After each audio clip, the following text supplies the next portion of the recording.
everyone.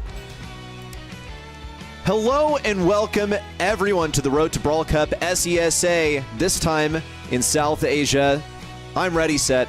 That's Spoo at my side. We're going to walk you through all of the action today. Spoo, it has been an exciting group stage so far. Just yesterday, we got through some lightning quick matches.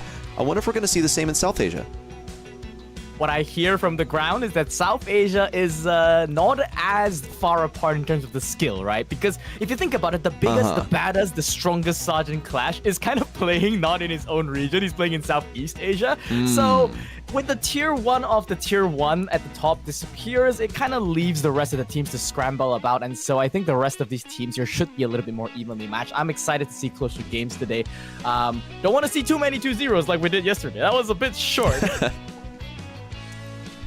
No, it was pretty efficient. We'll see if we can, slow things down just a little bit today. Let's walk through how exactly everything is going to go down for this season. It is the format, everyone. We're starting off in the open qualifiers. We're already through with that. That is how we got all of our teams to play in the group stage. We're now, Spoo, in the regional leagues. This is where we have our group stages. This is where we have a double elim to end everything off, and we're going to be getting to that later. But right now, we are in that group stage, and all those teams are going to play each other. That's right, and we are in the South Asia groups. We originally were supposed to have 8 teams playing. They'll be playing in a group stage, so we had them split up into 2 different groups.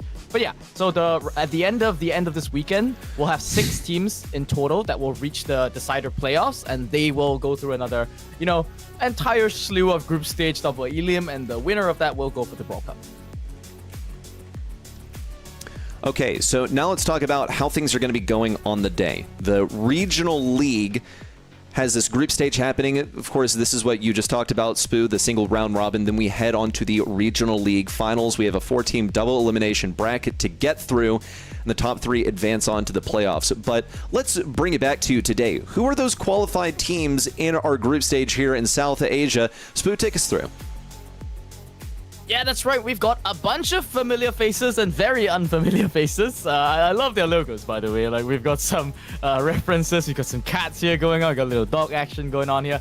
Not too much to glean from the teams itself. No organizations in this region as of yet. So if anyone wants to pick them up, please go ahead. But I think the team of the day that we will be, most certainly looking out for is going to be ABC. Like, this is the team that was the second strongest team, I believe, from South Asia. Yash, Captain, and Ash King, I think, are at the helm now. So that is the team that will be the sort of Revenant X-Spark here of South Asia. The rest of the teams, though, I think, not too familiar with them myself. I'd love to get to know them a bit more today. Well, we're going to get acquainted with them as we move through the bracket, or excuse me, it's not really a bracket. Individual groups. Let's talk about those groups respectively. In fact, some stuff has already happened, or how about what's not happened? Some teams not having an opponent to play. So in Group A, we, after the qualifying stage, just couldn't find someone to go in that last group. Had a lot of fair play situations over there, and I think it's going to be a pretty good situation for Punch the Monkey and Not a 12. They're all leading with a victory here. So only one team is going to be kicked out of that group. For Group B, though, it's a little more competitive. 4 full-fledged teams in that group. Whether it's an advantage, it begs to be seen. I think yesterday we did notice that because, the first in the group is Revenant X-Spark, and this is going to be ABC. So for Punch the Monkey and Not a Toil, assuming that ABC is, the Goliath of their group, whoever basically wins that 1 versus 1 should be safe for day number 2. But yeah, in Group B, you get more opportunities, more chances to play different matches. We almost had a tiebreaker situation happen yesterday. So today, I'm hoping it's going to be closer. Well, okay, I think this means that we can start moving on to our very first match on the docket, Spoo. It is, in fact, ABC versus Punch the Monkey. Punch the Monkey has already had enough of a tough time. I think it's going to get that much more difficult, considering that ABC, this is what? This is Ash King, this is Yash. And they also have a new player. They have Captain teaming up with them this year. That's the differentiator between this up core roster that we saw them play on last year and now. So I'm looking forward to seeing what they have to offer as we are also moving on to our very first map Pinhole Punt should be coming any second now. But let's go through the map rotation, Spoo. I think this will be a good point of discussion. We have Pinhole Punt up first, and then we're going to be moving on to Shooting Star and Hot Potato after that. Yeah, these maps, we saw them yesterday once already. Not exactly the most easy of maps to draft on, right? Like, some maps, I think, as we described, are just more technical than others. And in this case, I would say that these three maps, they fall in that zone. Like, the chance to get cheesed is it's very high, and it's something that you have to look out for. Hot Potato especially, we didn't get to see it yesterday. I think that's an opportunity for teams to try and get that strategy going. Pinhole Punt is a really fast-paced map, and there's a lot of different strategies they can go in there. I think I've seen a lot of max action that comes in with you know Asian teams in general. I think South Asia will follow in suit. But with all the balance changes and buffies, I am fully expecting that a certain woman with a bat will not be making it through the bans. Am I right? Yeah, I'm hoping that she does not make it through the bans because she is so strong right now. It is, I just don't even understand how it made it through, but you know what? This is the situation that we have now. I hope it gets an emergency nerf pretty soon. I think those are pretty rare in Brawl Stars, but this is like a code red alert. BB is way too strong right now. She just swings her bat, moves forward in a straight line, heals a bajillion HP, and promptly wins the game. On Pinhole Punt, yes, you can legitimately walk in a straight line. Let's see how it's all navigated. We're getting the draft started. It's ABC versus Punch the Monkey. And leading the charge is going to be Ash King here on ABC. I think he is the one that is captaining this team. It's weird that they call themselves ABC when, you know, Yash. Alu, I think that's Yash, so it should be more like AYC if you take Ash King and Captain Rocks. I assume that, you know, it's so weird. Yesterday we saw Prime's team also not have a logo, and they just called themselves Prime's team, and this team is calling themselves ABC instead of something more creative like, well, Punch the Monkey, which I am rooting for them. Not because of the fact that I think they're a strong team or they're, you know, the underdog. It's just, I just think their logo is just so cute among all the other things. And, okay, double BB bans. They're coming in from both sides. And yeah, I just not taking any chances. No chances taken, yes. So none of these teams think it's good enough. I mean, one of these teams thought it was not good enough to first pick, and the other was like, yeah, I'm just not dealing with it, so. Is one major issue dispelled. Leon first selection in here from Punch the Monkey should be pretty solid. Leon also got his own set of buffies during the hypercharge. In particular, you're still going to be dealing a bunch of damage at long range. I think up to 75%, or at minimum 75% of the damage at long range, which is just absolutely insane considering that up close they do a bunch. In response, ABC with the Otis, just good old-fashioned Brawl Stars. I wonder if in this new set of buffies, the era that this is ushered in, this is the proper moment to be playing the good old-fashioned Brawl Stars with the Otis. At least they do have M's on their side, and this is a symptom of just how strong the latest batch of buffies is, that M's wasn't even in those three bands that Punch the Monkey went with. Yep, it did receive balance changes, and as you mentioned, there are a new set of buffies that are in the game. There's also some balance changes that came in, and typically when that happens, sort of, either you forget that, hey, you know, this brawler got nerfed in the previous patch, but it's still pretty good, or you're convinced that, hey, you know, the nerfs were good enough and you don't really need to care about it too much. In Pinhole Punt, I think for Ems, there's a lot of unbreakable walls. You can play around in the mid if you get that, you know, nice mid control as well, as long as you can control the donut that we like to call it in the middle. Then Ems pretty much is a really solid selection to deal with. Now, Punch the Monkey, though, they're gonna get this Meeple pick, and what I spy with my little eye is Meeple's Mansion gonna be used to block off one entire lane and then set up for another brawler that's similar to M's. You know, it could be any kind of mid-range, something to just take control. Yeah, it's gonna be the Mo in this case. Yeah, this has been a very popular selection that I think just started out sometime last year. I think it was Rival Esports that used it extensively on this map, and it's been popular ever since. Okay, so yes, they'll be able to pass that ball forward, super towards it, super again, score from midfield if they're feeling particularly feisty. And Punch the Monkey have to find a way to slow this down. If they get something really aggressive, something that gets right on top of the Mo, then he's not going to be able to deal the proper damage. I think same goes for Meeple. It's going to be a pretty large factor in determining how they decide to select the Meeple gadget. But no, in fact, Captain's going to be going with Colonel Ruffs here. Nothing too aggressive, just good old-fashioned control from ABC. Really interesting compared to what we saw in SEA, where our, so to speak, front runners were just going with the most aggressive stuff ever, pretty much running over their opponents. ABC are playing a pretty respectful game here. And I think it makes sense. Ruffs on the side lanes here, getting this little one by one getting supply drops in action and just, tearing up more and more of the map when it's necessary. There isn't really sort of a long-range dominance that I'm seeing from either one of these teams. I would say ABC, this Ruffs pick is conservative and it's control-based, but yeah, they already have mid-control here. They did lose Ash King as a result, and Flick's gonna get another kill onto Captain Rox. It's gonna be Alu left inside the mid on this Colonel Ruffs, and it is gonna start breaking up this donut in the mid, which it will hurt Ash King a bit, but by breaking the opposing side, at least you get control on your end. Another team victory at mid as everyone gets control from ABC. That ball can be moving forward, but ABC are just looking for the point of entry. An initial pick would be crucial. Ash King gets boxed and taken down. We'll see Alu over on the right side attempt to find some control. He's actually perfectly content with sticking in these bushes and boxes as he waits for his teammate to return. Ash King, he died with a hypercharge into super, so that really hurts on the utility front, but it should be fine. It's another wall break out here from Alu. Excellent interaction versus Leon. A pass over to an Ash King that decided to stop existing pretty much once that ball was passed over him. It's a successful defense for Punch the Monkey.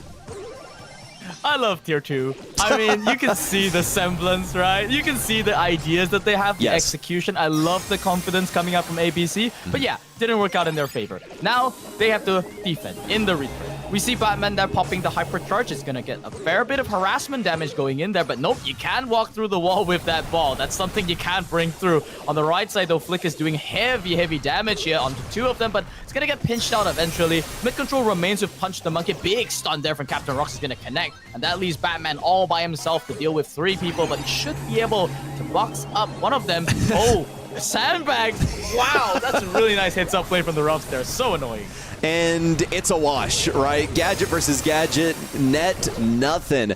We'll see that aggression from Legend on the left side is rewarded heavily, and a super attempt at defense comes quite a bit short. In fact, at least it'll be a treat for anyone who dares to pick it up. Ash King would probably be pretty smart to grab it for himself. It'll be another Meeple's Mansion coming down to box in Alu, and Leon is playing aggressively around the right side. Flickcha doing his best to keep this line of scrimmage moved forward. 10 seconds to go. ABC, sensing a lack of firepower from Punch the Monkey, will be able to advance into mid and then continue pushing towards the enemy side. They don't really have the ball just yet, so it's not the end of the world for Punch the Monkey. Now with Batman moving forward once more, they should be able to contest this. It's another Meeple's Mansion, another box on Alu, but these sandbags continue to block the way. Flickcha got busy, however, and got someone out of the way, also picked up the kill. They'll be able to start moving things back towards ABC, and Leon's on ball duty to bring this forward at an attempted goal for Punch the Monkey. Might be thinking twice now, seeing that hypercharge pop from Captain Rox. Now has to chuck the ball in the corner again, continue to play long range. Both teams kind of have a mid-range brawler that's suffering as a result. Ash King presses the advantage with that hypercharge. It's just going to tear through the entirety of Punch the Monkey. The ball is on the line. It's not going to roll in. It's going to be escorted in as they get a nice team wipe. And ABC, after a scrappy back and forth in this game 1, we go all the way to overtime, but they take it.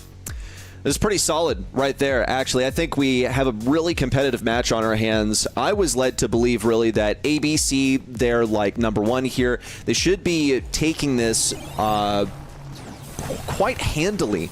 But what I saw from Punch the Monkey was actually quite convincing. The defense was on point. It seemed like they were on the receiving end of the attack, the attempted goal, more than they were on offense at ABC's goal. But they looked fairly strong. I just need to see how they can muster some control of mid. That's a huge opening. Ash King can't get the goal just yet. Has to fumigate the Leon from the point, but will slot this in with just 30 seconds into the game. Complete change from game number 1. You see a big lane swap coming in there from Punch the Monkey. They're getting the Mo, the mid-range matchup that they so desire. Leon is making a big push there on the Ruffs, gets the assassination play, and Captain Rox has got nothing to do here. It's going to be picked off there by the Meeple. It's just going to be this Ems, the last woman standing here, but unable to press further for Punch the Monkey. Hypercharge pops out from the Meeple. That's going to allow the entire team to pass through these walls and get some of that damage in, but he's not really finding the connections where he needs to. The target has to go down. Yep, there we go. Ash King finally goes down. They managed to clean up and tie this up 1-1. Even score now. Next goal wins it all. That's another successful box from Batman. He's been able to trap people really reliably with these gadgets, but there's not typically a way for him to follow up. Now at least he has his super, so next time he boxes someone, he'll have a way of getting in there and getting some kills. You see Alu also used his sandbags. He would be a good person to box if possible, considering how aggressive he's playing now with a hypercharge. It's a super forward, but is it going to offer any opportunities? It just feels like kind of random decisions made on where to place the abilities. You'll see a little bit of damage come out from Batman, but the real play is on the left side. No offense available for Legend. Should be a pass from Captain Rocks to put this one in. Everyone cleared out of the goal, and a set to ABC. Yeah. Punch the monkey. I think Batman didn't intend to chuck his super that way. I think that was a little bit throwy there. I think they could have at least held at least for one more goal there. A bit disappointing to say the least. I think the comp was fine. I think ABC, they definitely played way more aggressive, and they weren't really punished as a result. And when it comes to Brawl like Meepo, you really can't afford to waste a single bit of utility. Like having the super basically on the wrong side and then not being able to kill secure onto Ash King, which is the main sort of battering ram that ABC were using to break in there, kind of really cost them that game too. But game one, though, I think game one was promising, and assuming this keeps up, I think Shooting Star should be a lot closer. Shooting Star, we have seen it a bunch of times already this weekend. It is possible to play BB here. I'm just going to throw that out there. I did a little bit myself. Of course, this is the pro level of play. I'm not a pro player. I just talk good, or at least that's what they tell me. But she is super strong. I think definitely worthy of a ban. You could heal her up with like Poco or Byron. Byron especially would work the best here on Shooting Star. So that is the mentality that I'm leading with going into this ban phase for Shooting Star. We will see. Yes, ABC have no interest in playing it, playing against it, even thinking about it. Banned, forgotten, GG, go next. Ooh, okay. So no BB, no Leon, two of the Buffet brawlers taken out, no Mortis as well. So that's another important brawler that I think in BSC showed up a lot in this map. It's basically the new edition version of Carl. I think it's faster than Carl even when it comes to contesting that blue star. And yeah, I mean, Mortis is strong enough. And Pierce, okay, I mean, best sharpshooter in the game at the moment. Open map, I don't mind it. I think it's leaving the rest of their comp fairly open. With Angelo banned, I think there's not too many good matchups that you can have to deal with this. I think ABC right here can decide they just want to like run some spawner or something like that to block some of the shots from Pierce. Pierce in general is really, really strong as a sharpshooter. I think also, yeah, that's... look, Jean is super strong on this map also. Is going to be strong on basically any bounty map, any knockout map even, and is more conducive to team play. I feel like if Pierce is open, you kind of gotta take him, but ABC decided that even Angelo is more important to get out of here than Pierce, which is quite a statement because Angelo is pretty strong, but I think in a lot of cases, he's not like Pierce strong. But Gina's going to have that team play with the magic puffs that he can offer to his teammates. Nanny also making an appearance. I think, generally speaking, ABC have gotten the best draft brawlers on this map, not just the best brawlers overall because those have been left in the bans. Agreed. Agreed indeed. I think with Bell banned out as well, Jean becomes just all the more better. And it leaves you open to set up for any mid. Like, I think Jean is... It used to be considered that you could only play like maybe mid or right side, but now on this map in this modern era with, Vengeful Spirits and with team play elements that can come in, you can really just lane this quite flexibly. Tick is going to be coming out here from Punch the Monkey. Okay, this is one that I've not seen in a long time, and it's not even a last pick. It's basically a big statement to say that we're going to play pure control. We're not afraid to give up the blue star in the early game. We're just going to lock this down with a really, really annoying brawler in the mid. And we don't mind the vulnerability because you've banned out the strongest tank in the game right now, which is BB, and you've banned out Mortis. So, I mean, I'm expecting that it's like you could trade this for Carl or Kaze even. And there's a few ways to go. Okay, and they're going to round out with Spike. So they have some coverage even against that. So actually a pretty pretty balanced call for Punch the Monkey. I think the idea here, we're so accustomed to seeing Tick late in the draft that when we see him as like the second brawler on a team, we're really taken aback. I think Punch the Monkey just knew that they wanted a Tick, so they'll just go ahead and grab it and then get the real thing they wanted earlier on in the draft as the thing to follow. So Punch the Monkey have precisely the brawlers that they want. Has me scratching my head just a little bit. Like, Tick is going to be, there you go, it's what you mentioned. Tick is going to be challenging for a sharpshooter to face, but Carl is going to get up in his business with Flying Hook, can also grab that blue star. And this is when you see the comp really start to come together. Gene can be phenomenal on defense. When you're walking into his shots and you're trying to walk into his range, he'll be able to pretty much rebuff you with his super, with just the threat of getting it at all. Tick is going to need those walls to survive. Spike is going to need to peek around those obstacles, and Gene doesn't really have any problem with those. The only issue he'll have is range versus Pierce. Yep, that's a really good analysis. Thank you. I think this is gonna be, yeah. I mean, yeah. hey. I mean, you may not be a coach, but there's like, a reason we do our job. Yeah. It's like, hey, great job for doing your job. Like, oh man. But yeah, I mean, jokes aside, that's exactly how I think the game's gonna go. I think Blue Star is certainly gonna go in the hands of ABC. I don't expect any monkey business to, change any of that. There's no way for Punch the Monkey to contest that blue star. They just have to yield it over to Ash King, and after the flying hood ends, you just go into your matchups. And for Punch the Monkey, they need to find, well, for the lack of a better, I mean, excuse the pun, but they need to find a way to punch into the formation of ABC, whether that's through a Tick Hypercharge or a super. But okay, so we've got not only the blue star, but first blood has already been drawn. I see a Nani hit coming in. That's gonna be second blood. It's coming in there, and they extract Ash King out. It looks like Captain Rox is the one that's got all the kills. Yeah, he's been farming those stars, and he should be pretty safe also. Also, just for the audience, excuse us for getting into game late, just had a spectating delay. But the important part is that we're here now, and my goodness, ABC are putting on a show. They have been getting so many stars so far, make it 2 more as Captain Rox picks up a kill. But Ash King is going to experience some return fire, hand 3 stars, plus that blue star over to Punch the Monkey. Punch the Monkey have their work cut out for them. They have this 8-star gap to close. At least they don't have to deal with the tiebreaker once they get there. Ash King, I think, was expecting to get a super a little bit earlier. Check out this teamwork also. Alu doesn't have any issues tanking this Tick super, and Ash King is able to get back up and running really quickly, but he was just inside the radius of Batman's super, got sniped from long range with that homing, piercing shot. The gap has shrunk just to 7 stars now with 10 seconds to go. Hypercharge out from Flick. That's going to lead the charge for Punch the Monkey to try and make a play. But Ash King is already on the marbles. He's going to be jumping in there with that Hypercharge. Captain Rock's going to be going down. Oh, one more shot. Not enough. 4 HP. Still going to be staying alive. Even if he had dropped there. Oh, no. If he dropped there, yeah, it would have been Punch the Monkey's win. That would have been 6 stars. Yeah. Going over to the other side. Wow. That gadget. If he didn't press it, he was dead. And if that gadget was, balanced in any other way. Yeah, I mean, 4 HP. So I think that's basically shield gear that makes the difference. It was one single instance of a shield gear tick that ticked in that gave him just the differential he needed to survive. But wow, I mean, Ash King is playing really aggressive. It's a good day for Ash King. I'm interested also, wow, nice response there from Captain Rox on the gadget. Need to shout that out. But Ash King played a little bit less aggressively. I believe he was the one on the M's in game number 1. Now come game number 2, set number 2.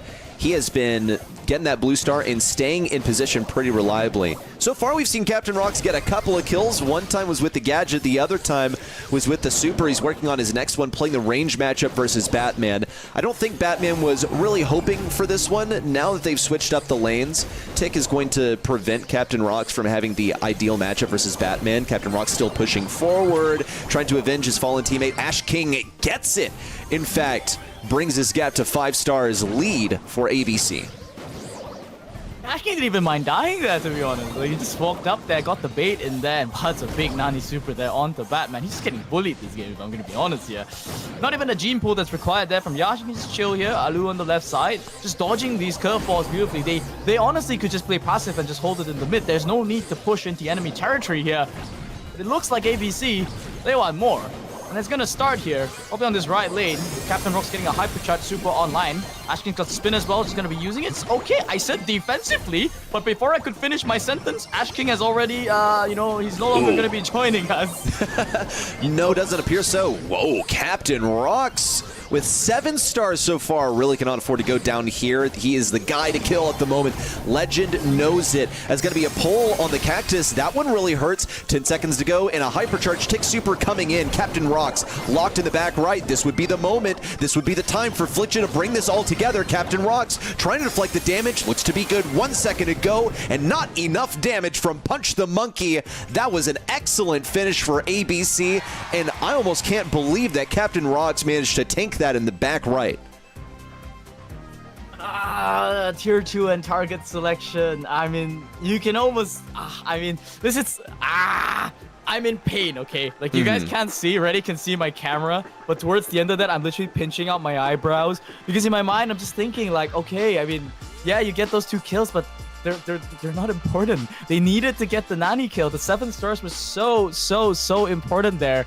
To get, but yeah, I mean, with Ash King basically tucked in the corner, they would basically have to have committed hypercharge super from Tick. That's the only way to effectively one-shot him out of existence.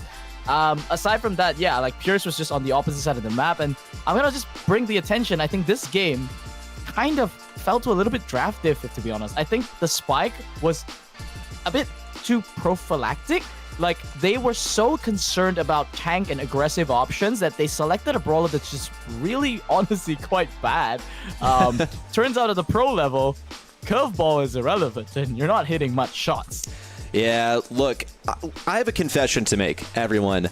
I will watch the odd Spin LC video where he goes, "What's up, guys? I'm going to give you a draft guide for every single map in the game. Here we go, Shooting Star." And he says, Spike can be effective, but like only against noobs that don't know how to dodge curveball. Because like every pro knows how to dodge curveball. He's like, don't pick this once you're like at Masters or like L3, essentially. And Punch the Monkey, they go with the solid brawler that they think can deal with something really aggressive, like some kind of assassin in the late game, and that assassin never came. Instead, they like dealt with a Carl that can really flex in how he plays. So smart from ABC to go with that Carl last selection. Punch the Monkey, it's like you said, a bit too prophylactic, and they're going to be feeling that one going into their next match, because one more loss and they cannot make it to the next stage. It's not the end of the world, though. Punch the Monkey. I think this is the expected result. I think ABC, the team, is a lot more seasoned than any of these other teams. But I don't know who's on Not It Toil, right? That's going to be the next... that will be the opponent that they have to beat if they still want to have a shot. But yeah, I mean, 2-0, 2-0, but the games were close. This is not like some Revenant-level bullying. They actually had a fight. This is true. This is very true. Okay, so everyone, that settles it. ABC with a perfect sweep through Punch the Monkey. That is our first match of the day. Up next is going to be Not Etoile versus ABC. So if you enjoyed ABC here, you're going to especially enjoy our very next match. So we're going to be going to a quick break as we get that one set up, and we will touch base with you shortly after.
What's up, folks? Welcome back to the Road to Brawl Cup here in South Asia. This time for the group stage, we've gotten through our very first match of the day, and it's time to move on to the second. It's Not a 12 versus an ABC that just ran through Punch the Monkey Spoo in the first match of the day.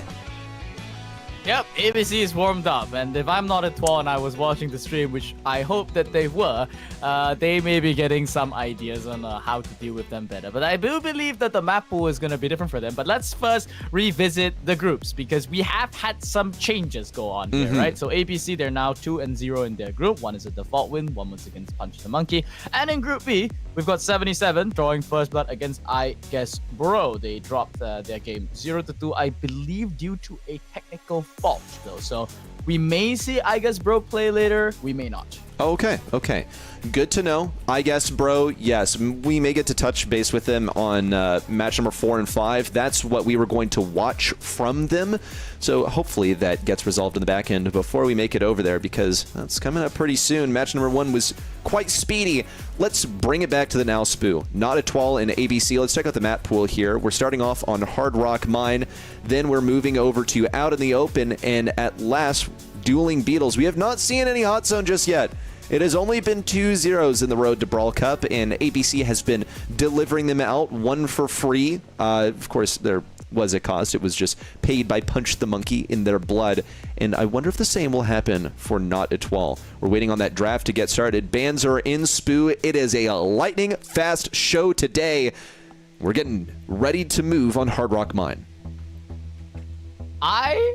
I'm already glad with ABC's bans, right? I'm assuming that they're second pick, yeah, given the fact that they've banned 3 of the safest first picks on this map. So BB is just a hate ban, right? Like, it's kind of just like the Brawler is in a little bit of an untuned state at the moment that it just has to be taken out.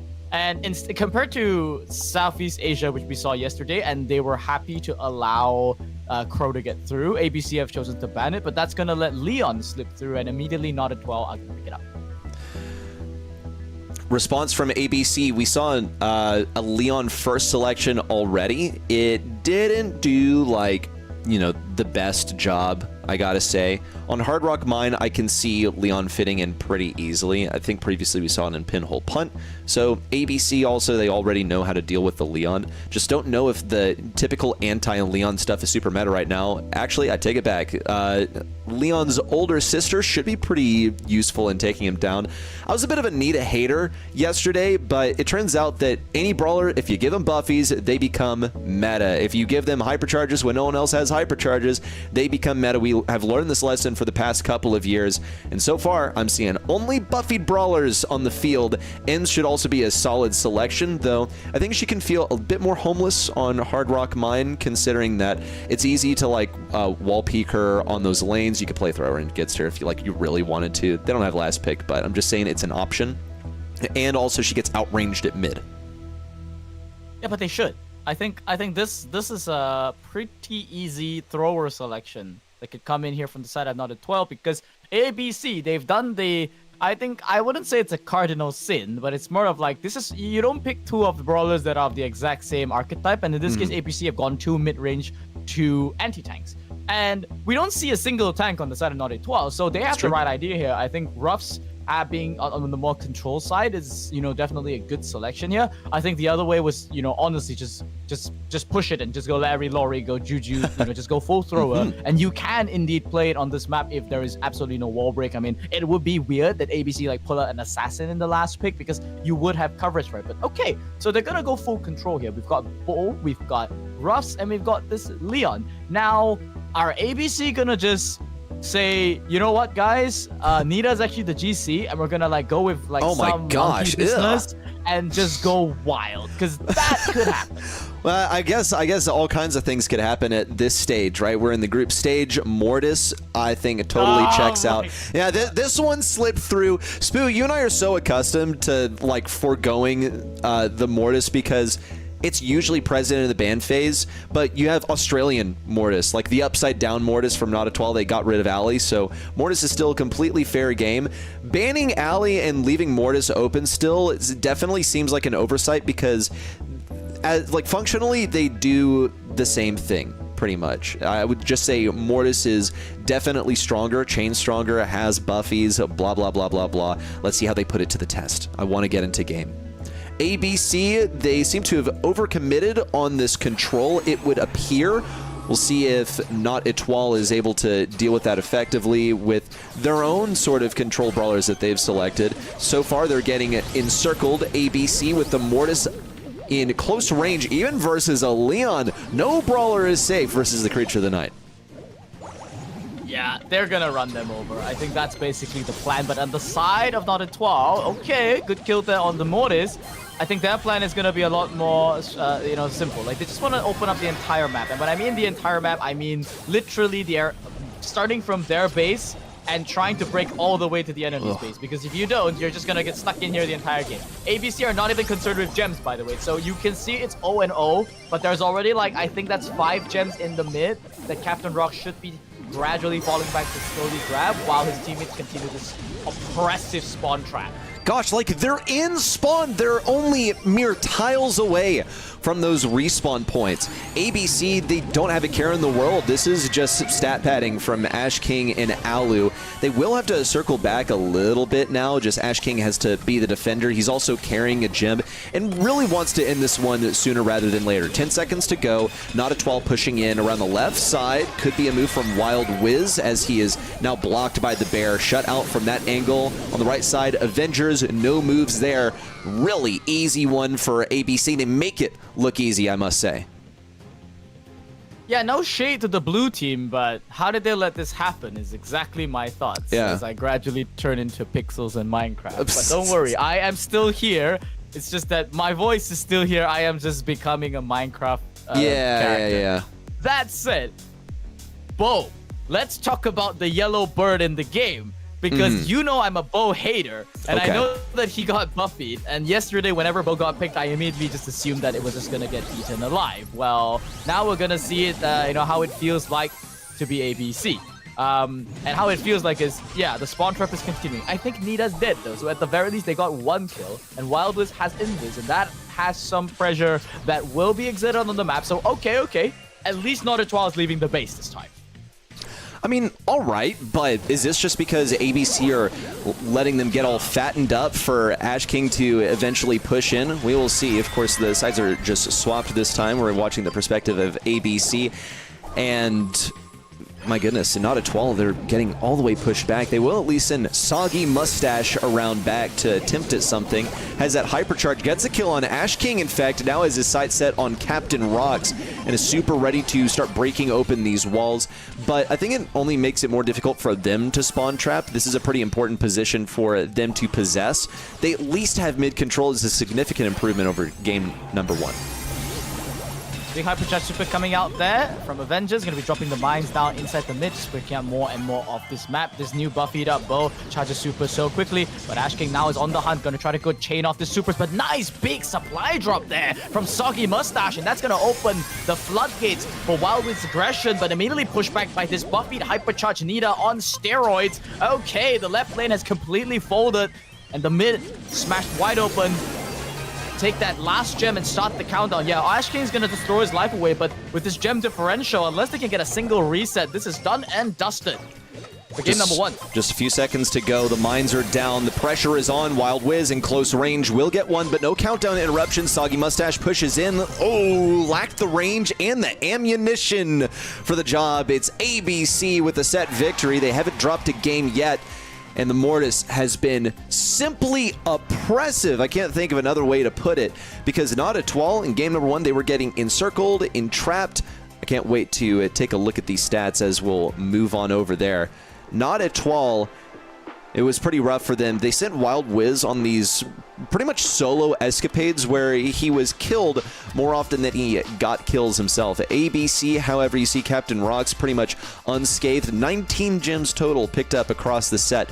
That is the entire set, by the way, so he wasn't dropping them and picking them back up. He was deathless the entire time. Ash King and Alu proved to be a pretty strong buffer zone between the entire roster of Not Etoile and their gem carrier, even when Leon was attempting to push through and get behind.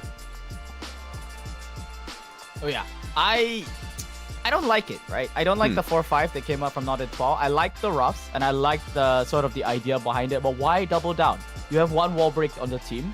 There's no necessity to really just go for the bow and just expose yourself to the vulnerability to assassins. I would have much preferred a different gem carrier that was actually competitive inside the mid, that, you know, had a little bit more, I mean, more is protection, right? Like, there's literally no range on ABC. There's no need for you to have to compete with a bow. You can go something that's literally designed to deal with assassins, Meg, Pam, all that kind of stuff that's just a bit more robust to deal with it. Or you can get something with an escape mechanism. There's a lot of ways that you could have drafted better, but okay, we'll give it the ABC. It's tier 2. I'm not gonna bash on drafts too much. I am not a drafter myself. I don't have the right to speak anymore. Oh my god. Oh, listen to this guy. This guy thinks casters shouldn't talk about the draft, you know, should just focus on talking about the game and leave it to the folks who play the game for a living or play the game at a professional level to have opinions. I think we all get to have opinions. And my opinion is that this is really solid from ABC. I think Angelo is basically a must pick on out in the open. You can also see that they banned that Brock, so it's going to be very challenging for Not a 12 to move into mid. They're either going to have to stack everything up on the left side, or they're going to have to pick something else that can float over the water, like Eve or something like that. Should be able to get a quick rollout into mid, provided that Avengers does get his super off of round number 1, but that is to say, round number 1 is going to be a rough ride just getting into mid. Okay, so that is a good point.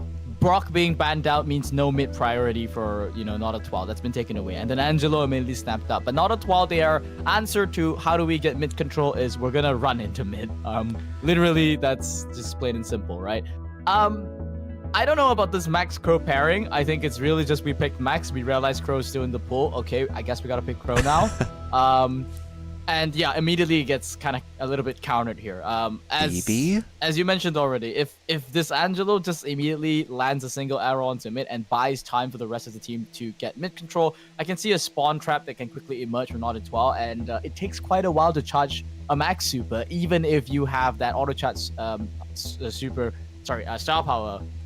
Yo, but I think it takes like an entire first round that you have to sacrifice, and then from there you gotta speed and you gotta pray that you can overrun the mid. Maybe I'm reading too far into this. I have to point out that BB is open still. Yeah, and the Byron's been selected. It's the BB platform. I'm nervous. I'm waiting. Oh my gosh, it's happening. Where is X9J? Please weigh in and see how quick that Colt selection was as well. I think at a point, Not a 12, we're like, oh crap, she's open, isn't she? Like he's right behind me, isn't he? The BB comes out with full Byron support. Now, here's the thing. This isn't invincible. Okay, Crow does have healing reduction, and Not a 12 have decided to go with one of the most prolific damage dealers in the entire game. It just means that they're going to have a lot on their plate, basically. They don't really have much room for error here. If they have any room for error, I'll say it again. I was playing a bunch of ladder earlier. I was playing with my friend who's really good at cold, and he's hitting full clips, and it's still not enough to take down a BB. That's without the Byron in the mix. Okay, so at the very least, they have the early game, right? They can open up this mid, and as long as Captain Rocks misses arrows, there is still a chance. The way the Not a 12 have to play this is they need to not get pushed to the edge of the map. That's step 1. Step 2 is they need to get a pick off on the Byron because he's the battery. And then step 3 is hope that Ash King is not already behind you. Right now, he's in front of you. And there's just one more layer of protection that they're hiding behind. And all it takes is a single shot to land. There we go. One on Avengers. He's already going to drop to the poison. And we see the speed go out. They're desperately trying to bring down Ash King, but he's just a ruse. He's just bait. Alu's going to heal him up. Captain Rocks is going to be healed up. And it's just a soggy mustache who's about to be battered into oblivion. Yeah, but at least he might be able to get a super. Just needs to walk around a little bit more, get a few more shots. Hey, at least he's gotten one kill. He knew that he was going to die, though. Decided not to hang back and try and heal up. Doesn't have a super either. It's going to mean that they're going to be on level footing with ABC when it comes to getting to mid. ABC, I really feel like if BB wanted to get kills, then she would just walk forward. Oh my goodness. Alu, what a monster coming in with the hypercharge. Solo, the kill on the Soggy Mustache. It's a really early pick, and ABC can pretty much walk this down at this point. Ash King just needs to cut off Avengers on the bottom side. He can even walk towards Wild Wiz if Wild Wiz decides to give him the kill. Stuck in the bottom left, and yes, he'll get a single swing off. That's enough to put ABC at match point. No, I wanted to see the East. I wanted to have a little challenge run for ABC, whereby can they win without the BB not attacking? Oh, I see. Yeah, the you know what I mean? Like, good old taunt theory, action. Yeah, passive pressure. You don't even need to swing the bat. The presence is enough. I think that's just proof to show just why you don't have a brawler that has. I think she has effectively 20,000 hit points, and then if you add Byron, that's 30,000 or something. So, balance.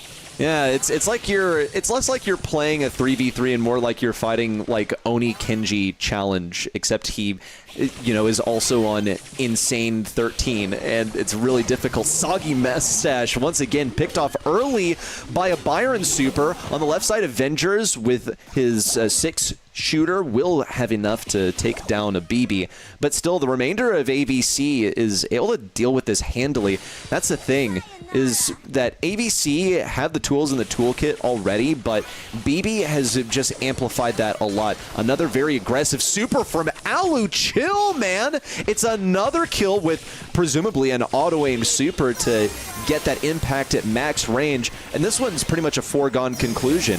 ABC had the 3v2. We'll see a respectable amount of damage, but not at 12 simply are not there.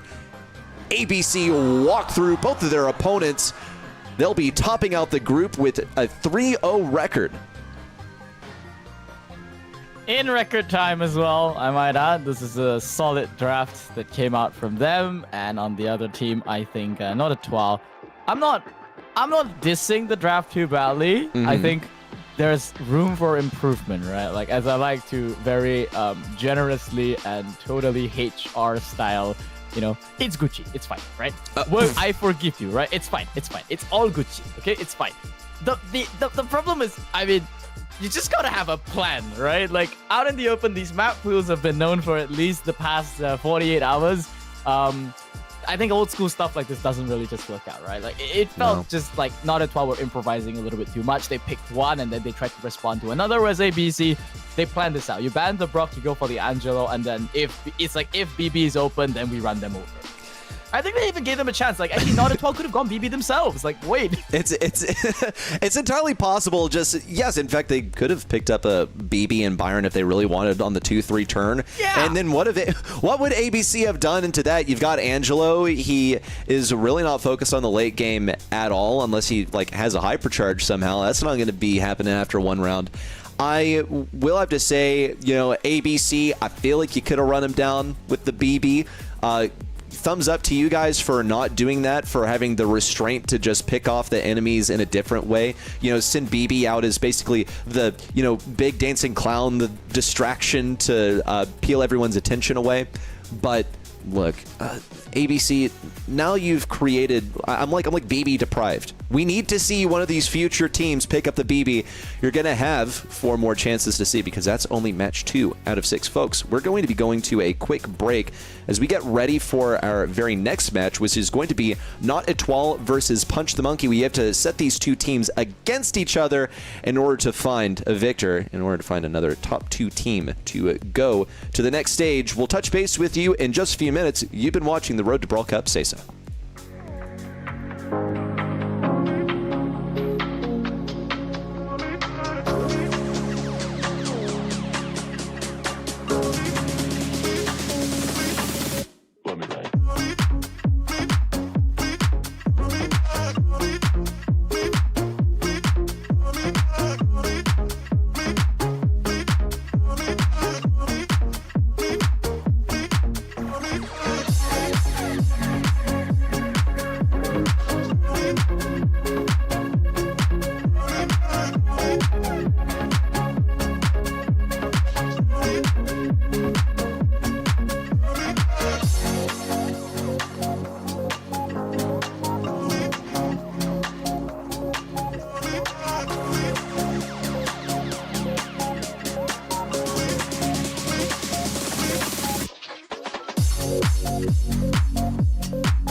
What's up, folks, and welcome back to the Road to Brawl Cup SESA, this time South Asia edition. We've already gotten through our first couple matches of the day, and they were really, really fast. It was pretty much the ABC show as they got every single game victory consecutively. It did not drop a single one. In fact, it didn't even look for a moment like they would, Spoo. I think that was one match against Punch the Monkey that they looked a bit shaky. I think that was the warm-up game for them. They went to overtime. There were some mistakes that we saw Punch the Monkey make in terms of utility usage, and then ABC just ran over the rest of it. I think draft has been a really, really big part of ABC's repertoire here.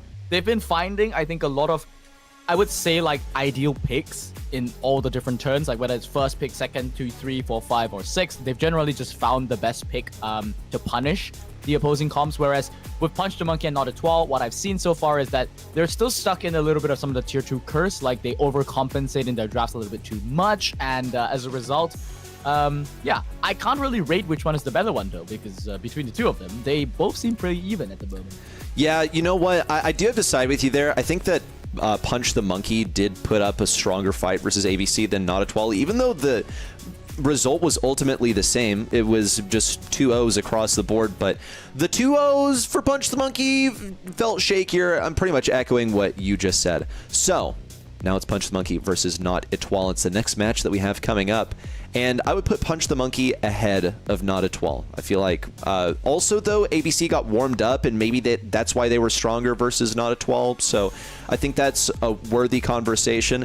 Let's talk about the maps here. We're going to be starting off on Layer Cake, then going off to Double Swoosh, and if we go to set 3, it'll be Bridge Too Far. It has been 2 O's exclusively. Even in SEA yesterday, it was only 2 O's. This is one where I actually feel that it could be competitive, that we could go to a set 3, that it's not just going to be a 2-0 in each set as well. So we'll get that draft up and running. Game is going to be starting after, of course, we get through all the P's and B's. Pretty please. Gene up first here on Layer Cake.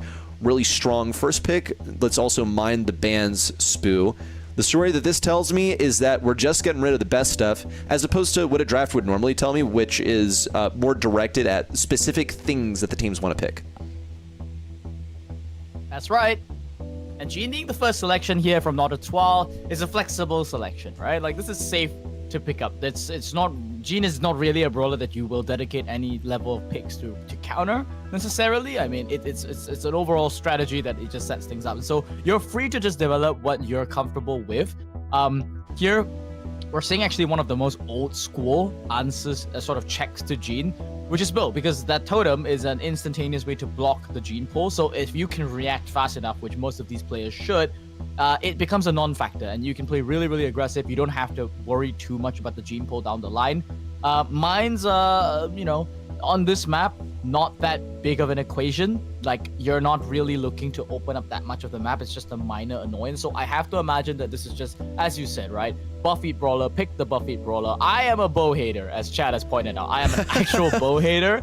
I look at the Buffies, and even then I think that, hey, this guy is so easily countered by, for example, Mortis. And so Punch the Monkey, they go with this framework of, I pick the brawler, then I pick the hardest counter to my own brawler. And that works out actually quite well mathematically. Though I feel like at some point, can't you just like go Kenji if you really wanted to? I feel like Kenji can survive a Mortis attack. You're able to heal from a shot as well, so you should be able to outlast Mortis in the 1v1, even if it's, kind of narrow. And you should be able to aggress that bow. At the same time, you're able to go briefly invulnerable if you feel properly threatened. Use your super, just take to the sky. Who cares if you get extra damage? Not a 12, though. They are going for a strategy that I call the yank and spank. So Gene is the yank, and Shelly is the spank. It is a bunch of ammunition, piercing ammunition, straight to the face, and Spike will be able to do the same thing. Should also have the close range capabilities necessary to deal with the Mortis. I'm not really sold on it, though, because we've already seen what Spike does in Bounty. Thrower. Okay, let's see if you're right. Let's see if you're right. Now, this is going to be a thrower Spoo into a Gene and a wall breaker, so does that change your opinion at all? Nah, it's fine. You go Larry, Laurie, you go Juju, you have super, you hold it half the game. There's nothing that Not a 12 can do. Wrap it up, Punch and Monkey, just pick one, Juju. Juju! Yep. All right, ready. I should just coach one of these teams at this point. Maybe that will give them a better draft. But Holy it's the same ego. thing. So you were talking about this. What did you call it? Something in spank. Like what was the exact... Yankin Spank. You don't know the Yankin Spank?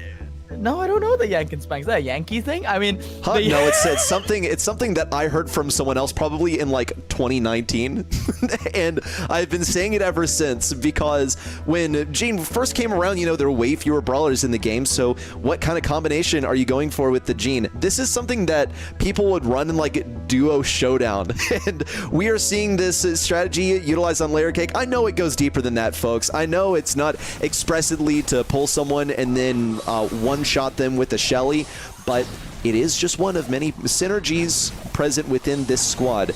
Not a Twirl and Punch the Monkey are kicking things off. I got my money on the monkeys, but Not a Twirl have taken up a bunch of space to boot.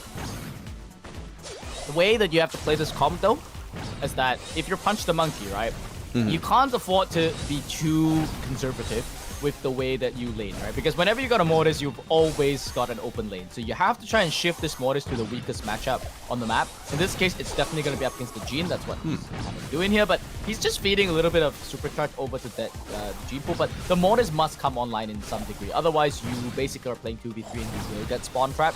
And then for Not a 12, they have to win off a pull, right? Like, as it's like the conditions is like if Juju has no super, then you should be able to confidently get the pull. You could even consider pulling a Mortis if you're ballsy enough. And as you said, the Yankin Spank comes online, get 1 kill, and yeah, we're 1 entire minute, and teams are just basically chilling. Like, we've got the conditions set. It's just going to come down to a single player.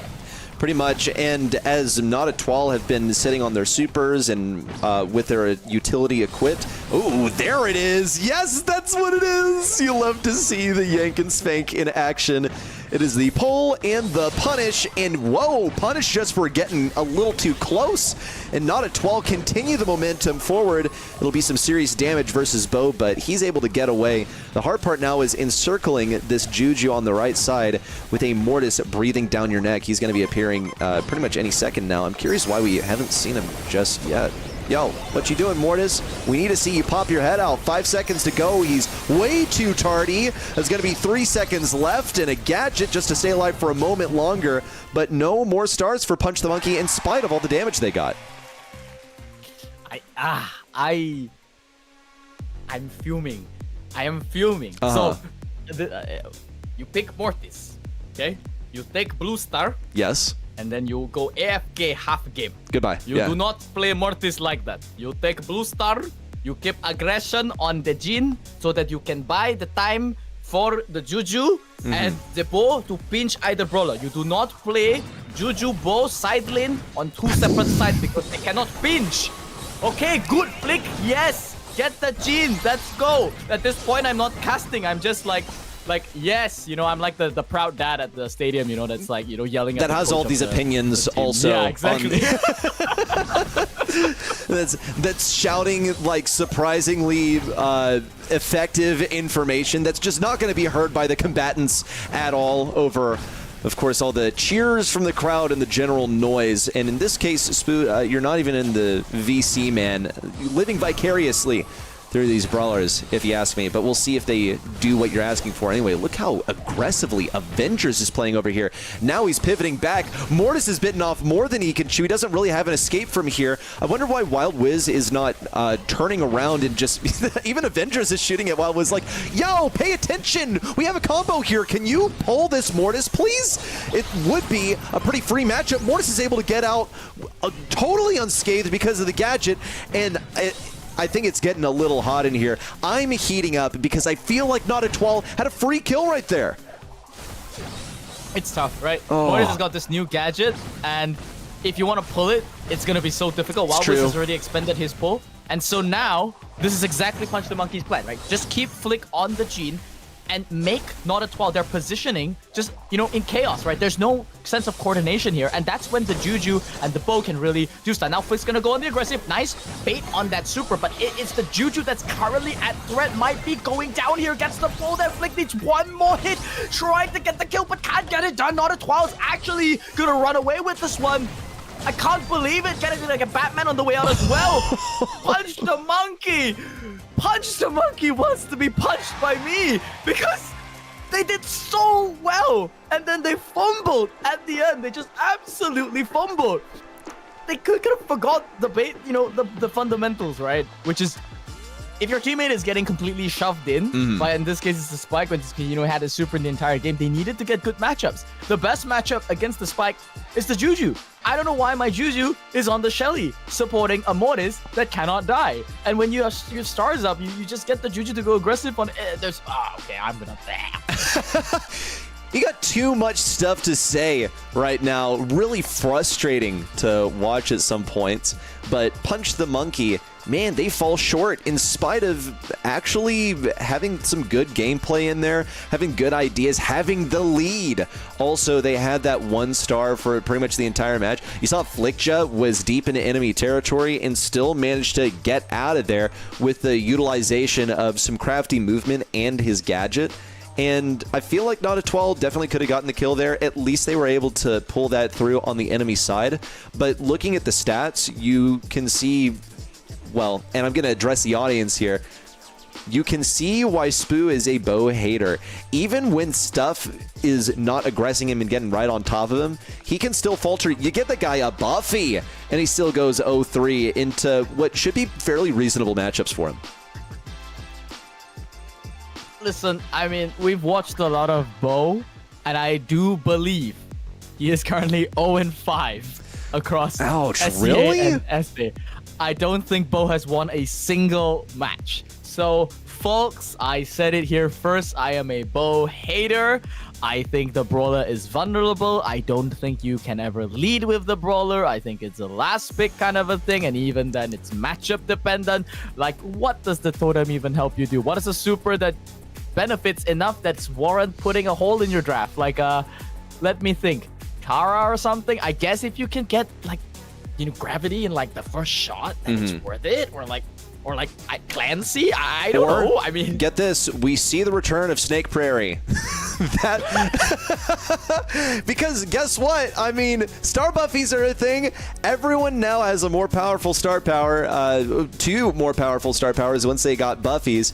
And so he does not reveal himself now when he's in bushes. That's pretty scary. You just see arrows appear. So he's only gotten stronger there. But all it guarantees is he's going to be banned anyway. It makes no impact on draft. Now does it? So, yo, huge news for ladder players. You have something to play on bush maps. This is a map where I wouldn't totally fault you for playing Bo, but at a point, you got a ban for it. And I don't think this is a brawler worthy of bans. I don't think this is a brawler that you win a game because you picked him. So it's just not worth using 3 bans to get it. But now let's talk about the story that this tells here. Not a 12 have gotten rid of a couple of assassins that could run down their gym carrier pretty much the whole time. You have Otis that is just generally good for control as well. Punch the Monkey, nothing special over here. Just the strong Buffy brawlers, the best ones in the game if you ask me. Not a 12 seems to have something up against assassins, and rightly so, but they did ban out the Otis, which is interesting because, I mean, you're banning 2 assassins and then you're leaving, and you ban out one of the nicest anti-assassins in the game.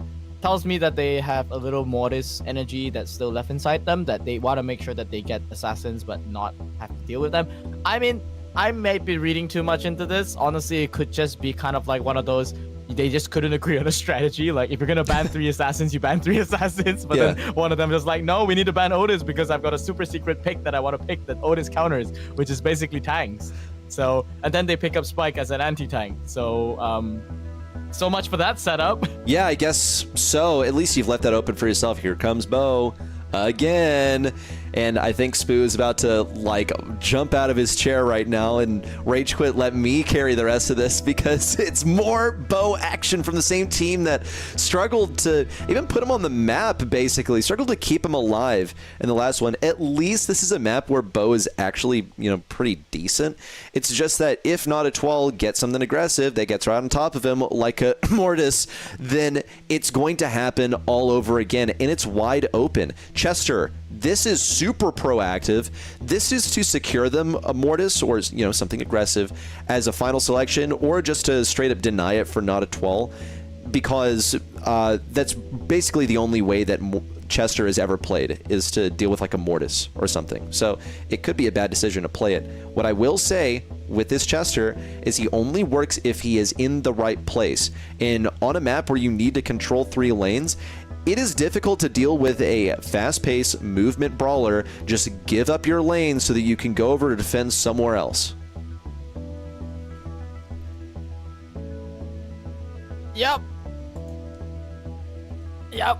And I'm looking at another 12. They're coming back with this Amber. Okay, so that's a good selection up against the Chester. Just want to open up the map. Now I'm waiting to see some gem carrier come in here for another 12 here. I think they've basically shown all their cards, right? Like we have basically an anti-tank on the board. We don't really have a gem carrier, but we need one that has some kind of assassin protection in case Punch the Monkey decide to go for it. They're gonna win off this Amber hypercharge, hopefully. There we go. There's gonna be the Jean that's gonna be coming in, but it's a Jean up against a Bow, which I did mention that it's technically not a good matchup, and actually Jean doesn't really have that great of matchups against assassins, but in this case, yeah, it's actually gonna get countered by Squeak instead. So, okay, actually a fairly decent combo for both teams.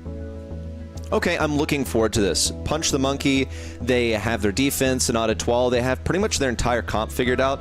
I'm looking at something really well-rounded from Nada 12, and for Punch the Monkey, they, I think, have committed on this Chester early because they didn't want to play into an assassin, and now they just don't really have a matchup for it at all. So, we'll see how this one all pans out. Waiting on them to get into game before we get too hasty on the conclusions without seeing, of course, the game before our very eyes. Not a 12 enters set number 2, 1 set up, and it was a pretty dominant set number 1. Punch the Monkey, on the other hand, I had them down as the ones to take it. They were my favorites to win this, and not just because I sympathize for that poor, poor monkey that is mistreated by the others in his enclosure. Game's gonna be kicking off here. 2 gems to 2 at the moment. Lanes, we're seeing a Squeak go up against a Jean. This is intended, and Bo now on the side lane. I wonder if he's using that new buffies where he gets to shoot while being invisible. What is it called again? Circling Eagle? I think that would be pretty interesting, because this map, it's no Snake Prairie, but there's enough bushes to actually, you know, be annoying, right? But I mean, that gadget, sorry, that Buffy gets countered by, well, you know, Vision Gear, basically, and this Wild Wiz Jean is most likely going to have it, so I don't know if Bludgeon is using it. I think he's more, you know, beneficial to have it on Totems instead. Okay, breaking down the lanes also, you see Avengers physically breaking it open on the right side with a bit more wall break. Those hypercharge mines are going to be a bit... rather, of course, the attacks from Squeak look very similar to hypercharged bow mines. Just gonna throw that out there real quick, Brawl Stars team. What is this from Wild Wiz? Feeding damage to Bow for free. Decided that he didn't want to walk past that mine into mid. Probably the right decision, honestly. Big pull on a Batman. It's pretty solid right there. Allows Avengers to come up and take up some space on the right side. A bit of damage onto Flickja, but nothing too serious. In fact, it's not going to really amount to anything. Bit of a wasted super, but the control is still there. Not a 12 have that 2 gem gap. It's going to be closed by Punch the Monkey, and if the tempo plays out this way, then it's going to tie up, effectively entering overtime for gem grab. Looking at gem number 9, but Flickja has moved away by this hypercharge super by Soggy Mustache. Now it's a chance for 2 mines as long as Avengers can be pushed away, and it looks to be good. Punch the Monkey should be able to tie this up, but Avengers is so aggressive. There's the pull from Wild Wiz as well. Now interrupted by Legend, but Avengers might be able to make it out of here. No. Push back once more. It is all over the place, but Soggy Mustache is on the case. Oh man, what an extraction play there. Gradually from not a 12 there. Could have been a disaster there, really. Punch the Monkey hasn't really conceded it just yet. They've got 5 seconds just left. A hypercharge is out there from Flick, but we got Wild Wiz. Okay, almost pushing Soggy Monkey. But Noob Avengers respawns back in time just to tank the last few shots. And not a 12. They're going to save this game and take it 1-0 in the set.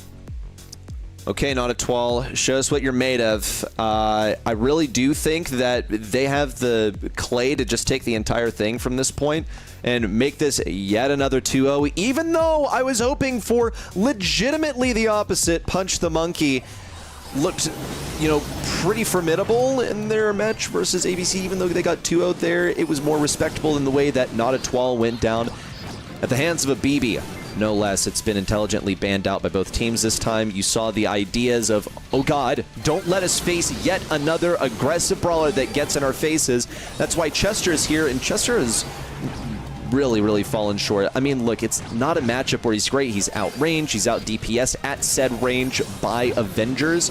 So he just kind of has to suck it up and play this on the right side. Meanwhile, on the left side, however, Punch the Monkey have gotten some traction. Flickja, though, does have a lot on his plate. It's a missed pull by Wild Wiz at mid also. Punch the Monkey not only find themselves in the lead on gyms, but in the lead in terms of utility. 4 to 5 in gems now. Wild Wiz is going to be eating one. It's mine. That's a little bit of a misstep there from him, but no one to punish it. Why, another reason why I'm going to add to the list of why Bo is not great. Sorry, what? Coming back to this live broadcast, mid-flaming Bo here. Punch the Monkey seems to have sort of stabilized their position here. The right lane is not going as, you know, well for the Chester as predicted. Avengers does have to match up. In this case, he will need the support, but Flick, on the other hand, has an oppressive level of dominance up against Sunky Mustache, assuming he can dodge accordingly. Wild Wiz on the right side, the last brawler remaining, keeps on getting chipped down, but the same goes for Legend. They're trading blow for blow. A bit of smoke pushes Legend back for a little bit longer. We'll see that countdown begin for them. Could this be a single win for Punch the Monkey? No, they all collapse. It's looking hopeless. That's got to be the one shot onto Avengers, though. Flickja can pick these up. No, taken down by the spike. It's honestly just fine. Wild Wiz, this is rough. Legend closes in range, gets the takedown. It's just Avengers left, but Batman is also distracted by Suggy Mustache on the left side. It's enough to take him down. Flickja pushes in with a hypercharge 2, and Wild Wiz is ready with one of his own, but he's still going to walk over the same patch of mines. Flickja isn't able to get in position in time, and once more a collision on Not a Twal's home soil. Punch the Monkey had the countdown. 14 gems in their possession. Could this be it? 10 seconds to go, and Not a Twal continue to push in. They can't interrupt just by picking up gems. They have to move forward. They have no other choice. Avengers, with 2 seconds to go, has no moves left. Punch the Monkey perpetuate the match point. It has not been a single game of gem grab less than exhilarating so far here. My goodness. Well, let's make this snappy getting to the next one. Also because Spoo, unfortunately, has turned into a cluster of pixels. So we're getting his reaction one frame at a time. Oh, okay, we got you back. What is important here, Spoo, is the voice. Anyway, I want to hear you bring us into this next one because this is pretty exciting. Could it be Punch the Monkey taking us to set 3 for the first time? And for the record, could it be Bo winning their very first set in the whole of the Road to Brawl Cup? Well, we're about to find out. Punch the Monkey, they have a small gem lead here, and it does look like Not a Twal are starting to slip here. Lane swaps that are not really accounted for, mids rotating unnecessarily. It's only Avengers that seems to be doing his job at the moment, and okay, position is stabilized, thankfully, 4-2. But it is a slight gem lead in the side of Punch the Monkey, and over time, this is not a lead that, you know, they can keep up with.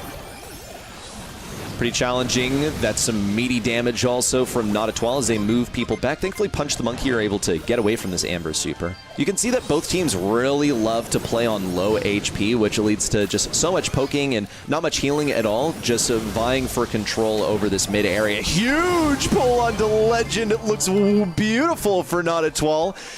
It's a treasure trove of gems spinning around on the ground for them to collect. Soggy Mustache moves forward, and Batman is out of moves too. He's got pretty much 2 bad matchups, one on the left and one on the right.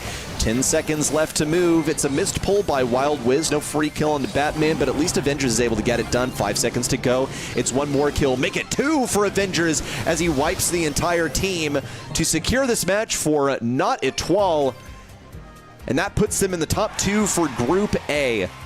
Not a Twal will make it through to the next stage and leave Punch the Monkey sad, forsaken, and with only a stuffed animal for a friend as they head out of the competition.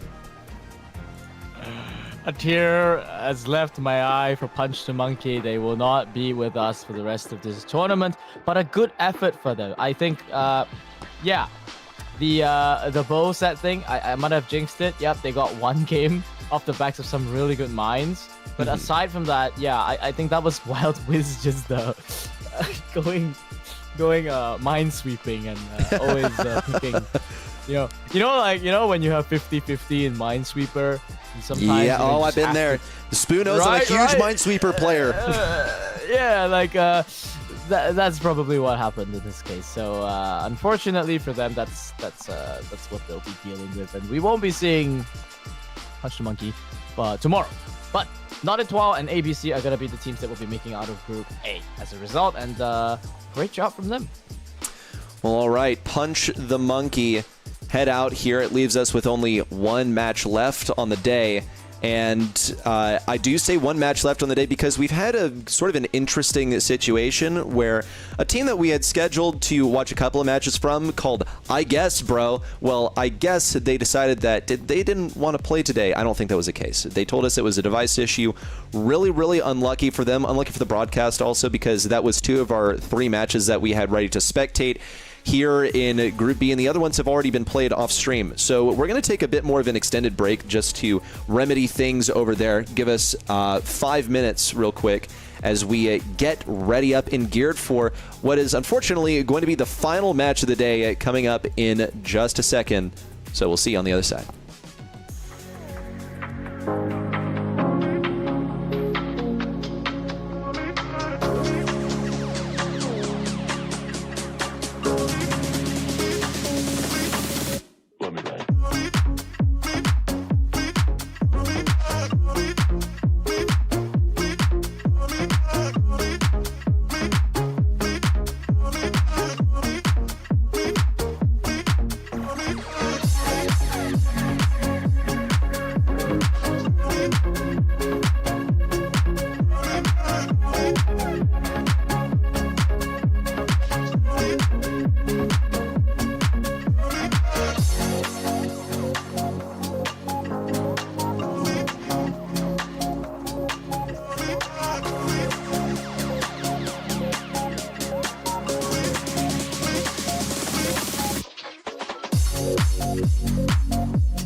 Welcome back, everyone, to the Road to Brawl Cup SESA. We are finishing up now in South Asia with our final match of the day. It's been a pretty abbreviated broadcast, Spoo. We've done 3 matches, and, well, then we learned that I Guess Bro, our team from the second group, Group B here in the group stage, just had a device issue, so they weren't able to play today. It's really, really unlucky for them. On game day to not have a device working. It's unlucky for us because we're deprived of Brawl Stars to watch, but I suppose it's pretty lucky for the teams playing in there because it has now made it so that there's only one match to decide the entire outcome of this group remaining. It is, in fact, match number 6, 77 versus Ninim coming up next. Let's break this one down, Spoo. We'll head into the summary of how this match is going to play out. We have, excuse me, that's not the correct link, so I guess we'll fix that. And yeah, give us a second there. Looks like there was an issue on our sheet, and we'll be getting the actual link in just a second here. Oh my god, it happens, right? Yeah, it happens. But just to explain a little bit more about, yeah, so we've been monitoring the situation there in Group B, unfortunately. So some of these games are played off stream, and it just so happened that while we were queuing up our off-stream games and they were already underway, then I Guess Bro reported that they are facing device issues and they had like an 80% chance that they can't seem to get it to work. And up till now, it's been the same situation. So they haven't been able to recover a device that's capable of play. So as of yet, we have set the status of their matches to a forfeit, but we are gonna be, I think, trying to give as much grace as possible to them as possible. So we're going to be jumping straight to match number 6. We've bumped it up the schedule. Match number 6 is something that we're going to be watching up immediately first. And that's going to be, as you said, 77 versus Ninim. And this is going to be another decider match because you guys didn't get to see Overthrow at all today, but you'll see very shortly in the groups the results that they have. I do believe that they finished 3-0, which means that they have a parity with ABC on the other group. They are the first seed guaranteed, assuming that I Guess Bro doesn't randomly come back and change things up here. So this is effectively the decider match that we're going to be looking at between 77 and Ninim. Whoever wins this one is going to advance to day number 3 of the regional league. Okay, it is between 77 and Ninim. Which one will be going on to the next stage? Let's talk about how they're going to get there. It is Pinhole Punt up first, then Shooting Star, and then if somehow someone breaks the mold and goes to set number 3, Hot Potato. But Spoo, I have a certain level of doubt whether we'll ever go to a set 3 in this competition, given that the trend so far has been that we don't. In fact, it hasn't just been the trend, it has been the rule. We have not seen a set number 3 yet. We have only seen Brawl Ball.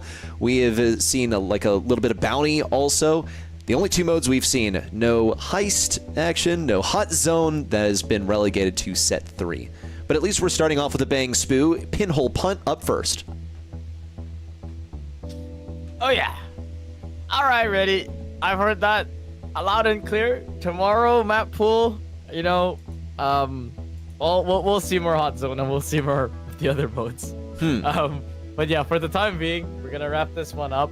Purist is gonna be a first selection. That's a bit of an odd one in Pinhole Punt, but I think this is one of those rare sharpshooters that we've seen Bell before here selected on Pinhole Punt. I think that Pierce is just a strictly power crept version in some senses. Like, this is the largest damage output you can get burst damage wise. It's also one of the few brawlers that is not the worst when it comes to dealing with brawlers that can run you over. The gadget is one way to deal with it. It's just, because it just does truckloads of damage. So, it's not the easiest brawler to play into if you are a tank. Leon selection up next. Also got to shout out the 77 logo. That is really incredible. It's one that you only get to see in its full glory when a brawler is selected. Just check that one out. And that is the OG Masters Power League icon as well. Just want someone to recognize that their effort was noticed. But let's talk about the picks, Spoo. It's a Leon to lead things off in a 2-3 turn, and then a Byron to follow.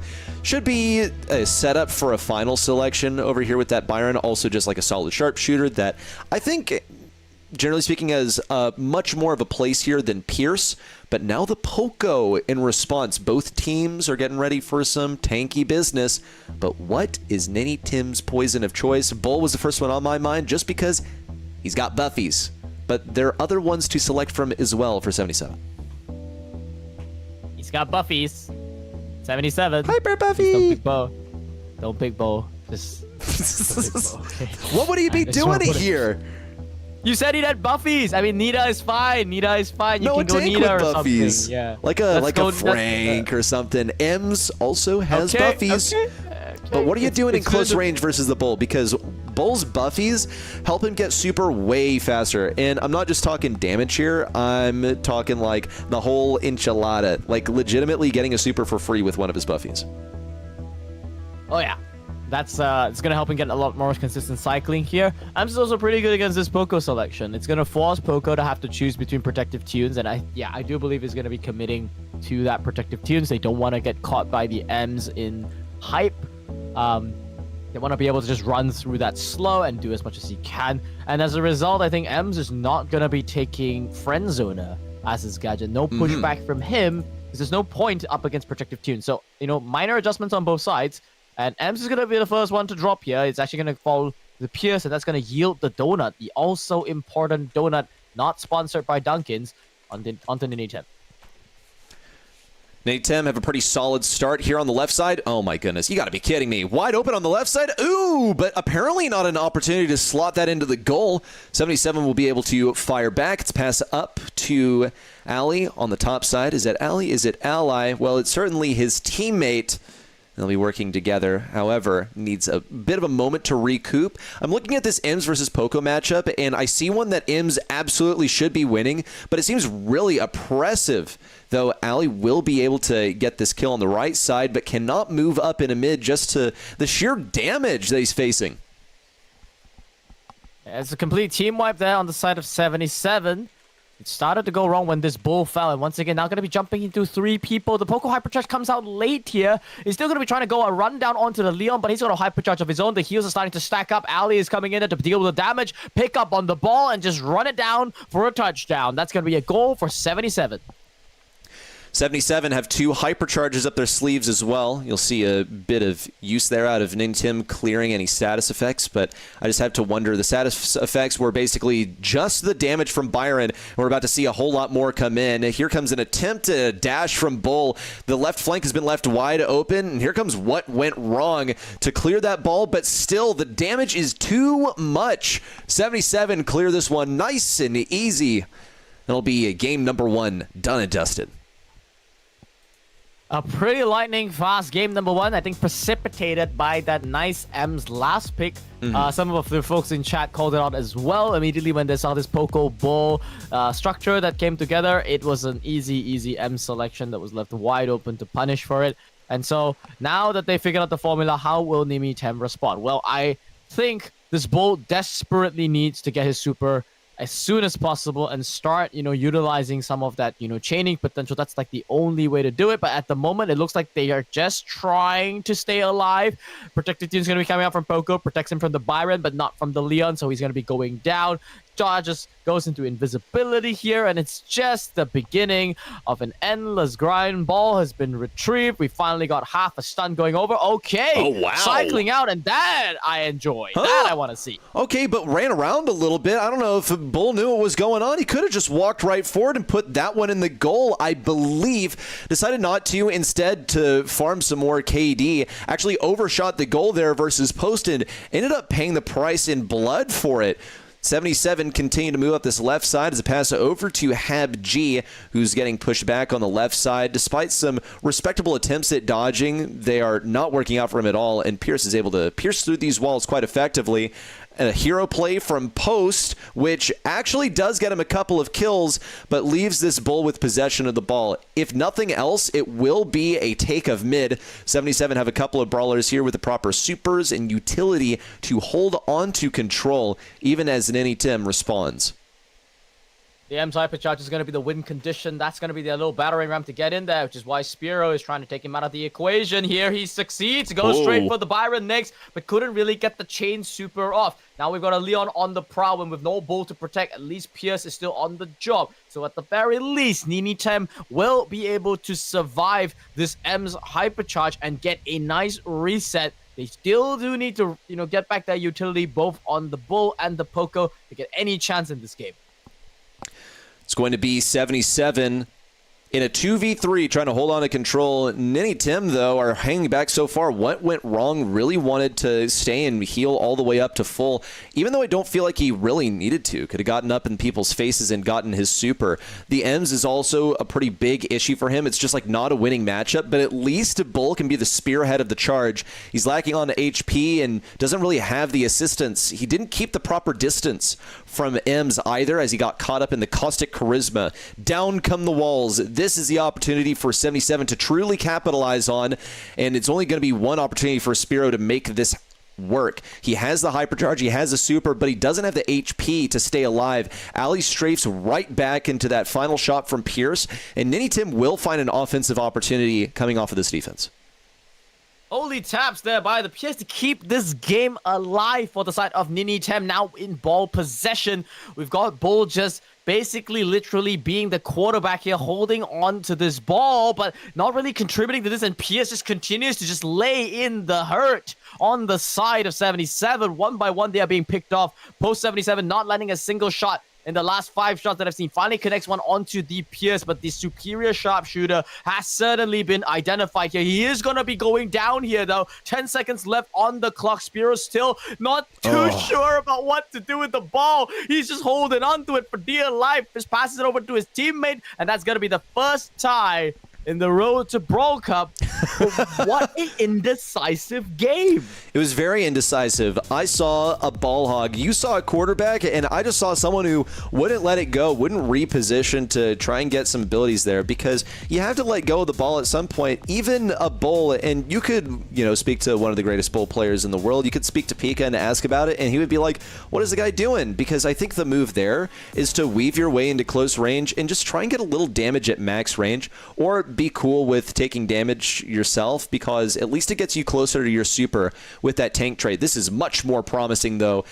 Spearow, the recipient of the pass and the deliverer of 1 point to his team with a ball in the goal. 24 seconds. Mark your timers. That's how long it took Ninim to put this one in when they put it into high gear.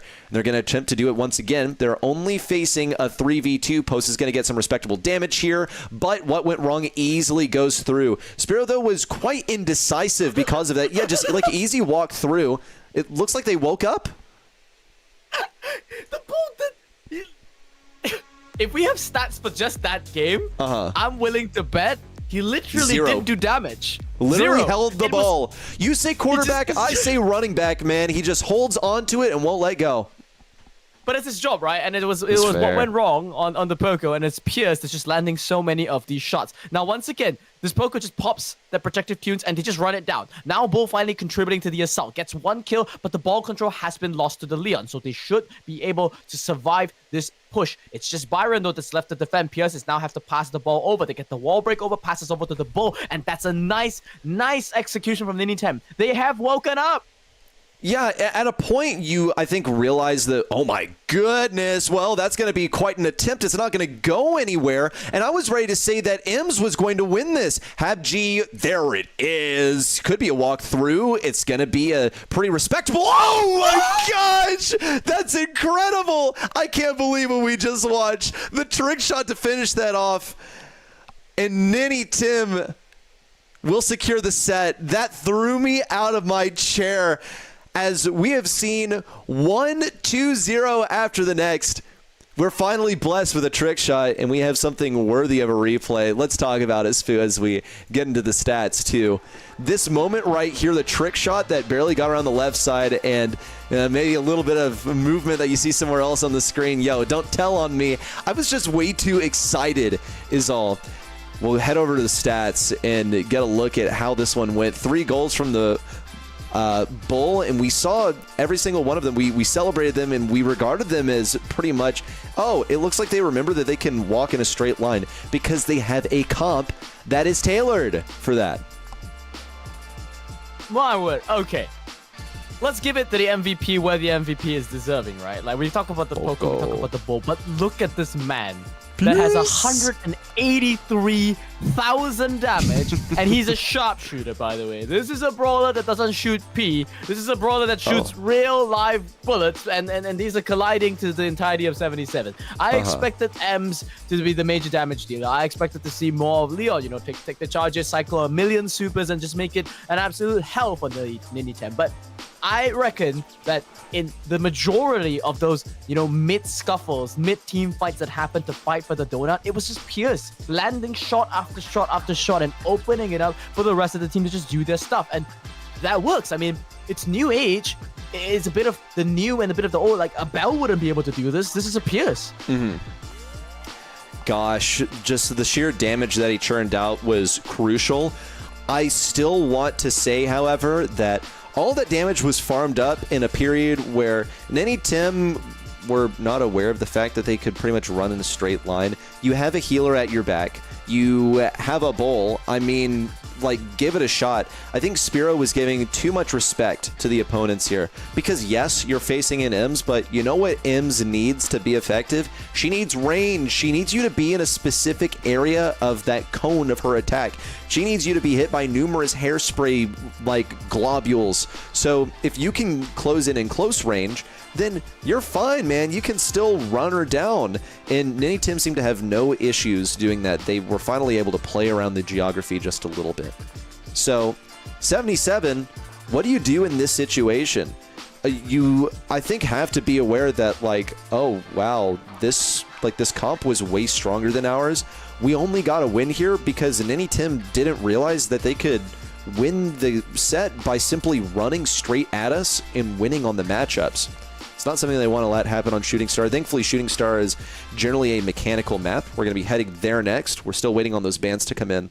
Spoo, Shooting Star, generally the map pool is way smaller. You're not at risk of getting run down by stuff unless you're, of course, facing Shitetampo and he decides to play Frank for whatever reason, and it works because he's Shitetampo. Or BB. Oh, no. Just ban it, man. Just ban it. Have we learned nothing from these mistakes previously? Like, if you think about it. Oh my gosh! Okay, so if your first pick here, do you decide, oh, shoot, we just got to get it now, because if you don't first pick it, then it's available for a 2-3. BB and Byron, it could come in as a 4-5. I'm putting it out there. It would be so strong. It's not the easiest to pull off. It's fair. I'm gonna be real about that. Like, this is the hardest as this map gets, but strong teams will not shy away from that, and they will be happy to go for the BB. But I mean, you don't have to necessarily pair it with the Byron immediately. I think it's good to do that. You can also put the opposing team in a weird spot where if you just take Byron +1 first and you leave the BB last, then they have to either take it themselves and compromise on draft, or they have to, you know, yeah, just basically throw away one of their picks to deal with a BB that hasn't even been selected, so to speak. So this is exactly why, you know, you should ban this kind of stuff. Instead, I'm seeing Gus. Great. Now it's on to Ninim. Now it's on to Ninim. Do you want to do it? Because I'm seeing 2 non-damage dealers on the side of 77. This is not enough firepower to deal with a BB plus a Byron. I'm just saying. And, you know, it's not crowd control-y either. So you could, and then you'll have 77 pick like Frank last pick or something. The siren song is calling. BB and Byron. You know you want to. You're facing 2 supports. Crow is promising. Still could be a BB in there. Just going to throw that out there. Crow would be a pretty solid last selection because of the poison's effect of mitigating healing abilities. 77 just don't have the DPS to deal with something tanky as a final selection from Ninim. So the Crow could open the doors for that. Also, Crow should be able to fare better into these sharpshooter matchups because of, I think, unintended consequence of adding his buffies into the game. It's a really expanded way of saying bug. I said the B word. But his daggers travel way faster than they're supposed to, and that has a lot of ways of basically effectively making his range longer, if you think about it, and winning certain matchups for him at comparable range.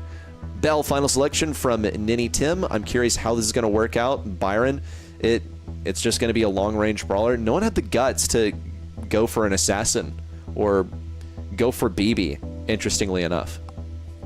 And rightly so. I mean, 77, they're facing elimination, right? Losing this It's game fair. means that they're completely out of Road to Brawl Cup. And I don't know if they projected themselves making it this far, and I don't know if they projected themselves losing even in set number 1, but I hope that they recover. I don't mind triple rage, by the way. I think it's completely fine. They are going up against a fast move speed brawler. This Crow is going to be really annoying, but it's still a Crow, right? Yes. It's still vulnerable. It's like 3 bad matchups, pretty much, and you've got 2 of the fatter shots on the side of 77, like both the the Gus and the Byron have shots that are much easier to land than you'd expect. And oh my god, Pinch comes out, holy Pinch on the Gray, just didn't step back soon enough, and he's gonna yield the blue star he worked so hard for.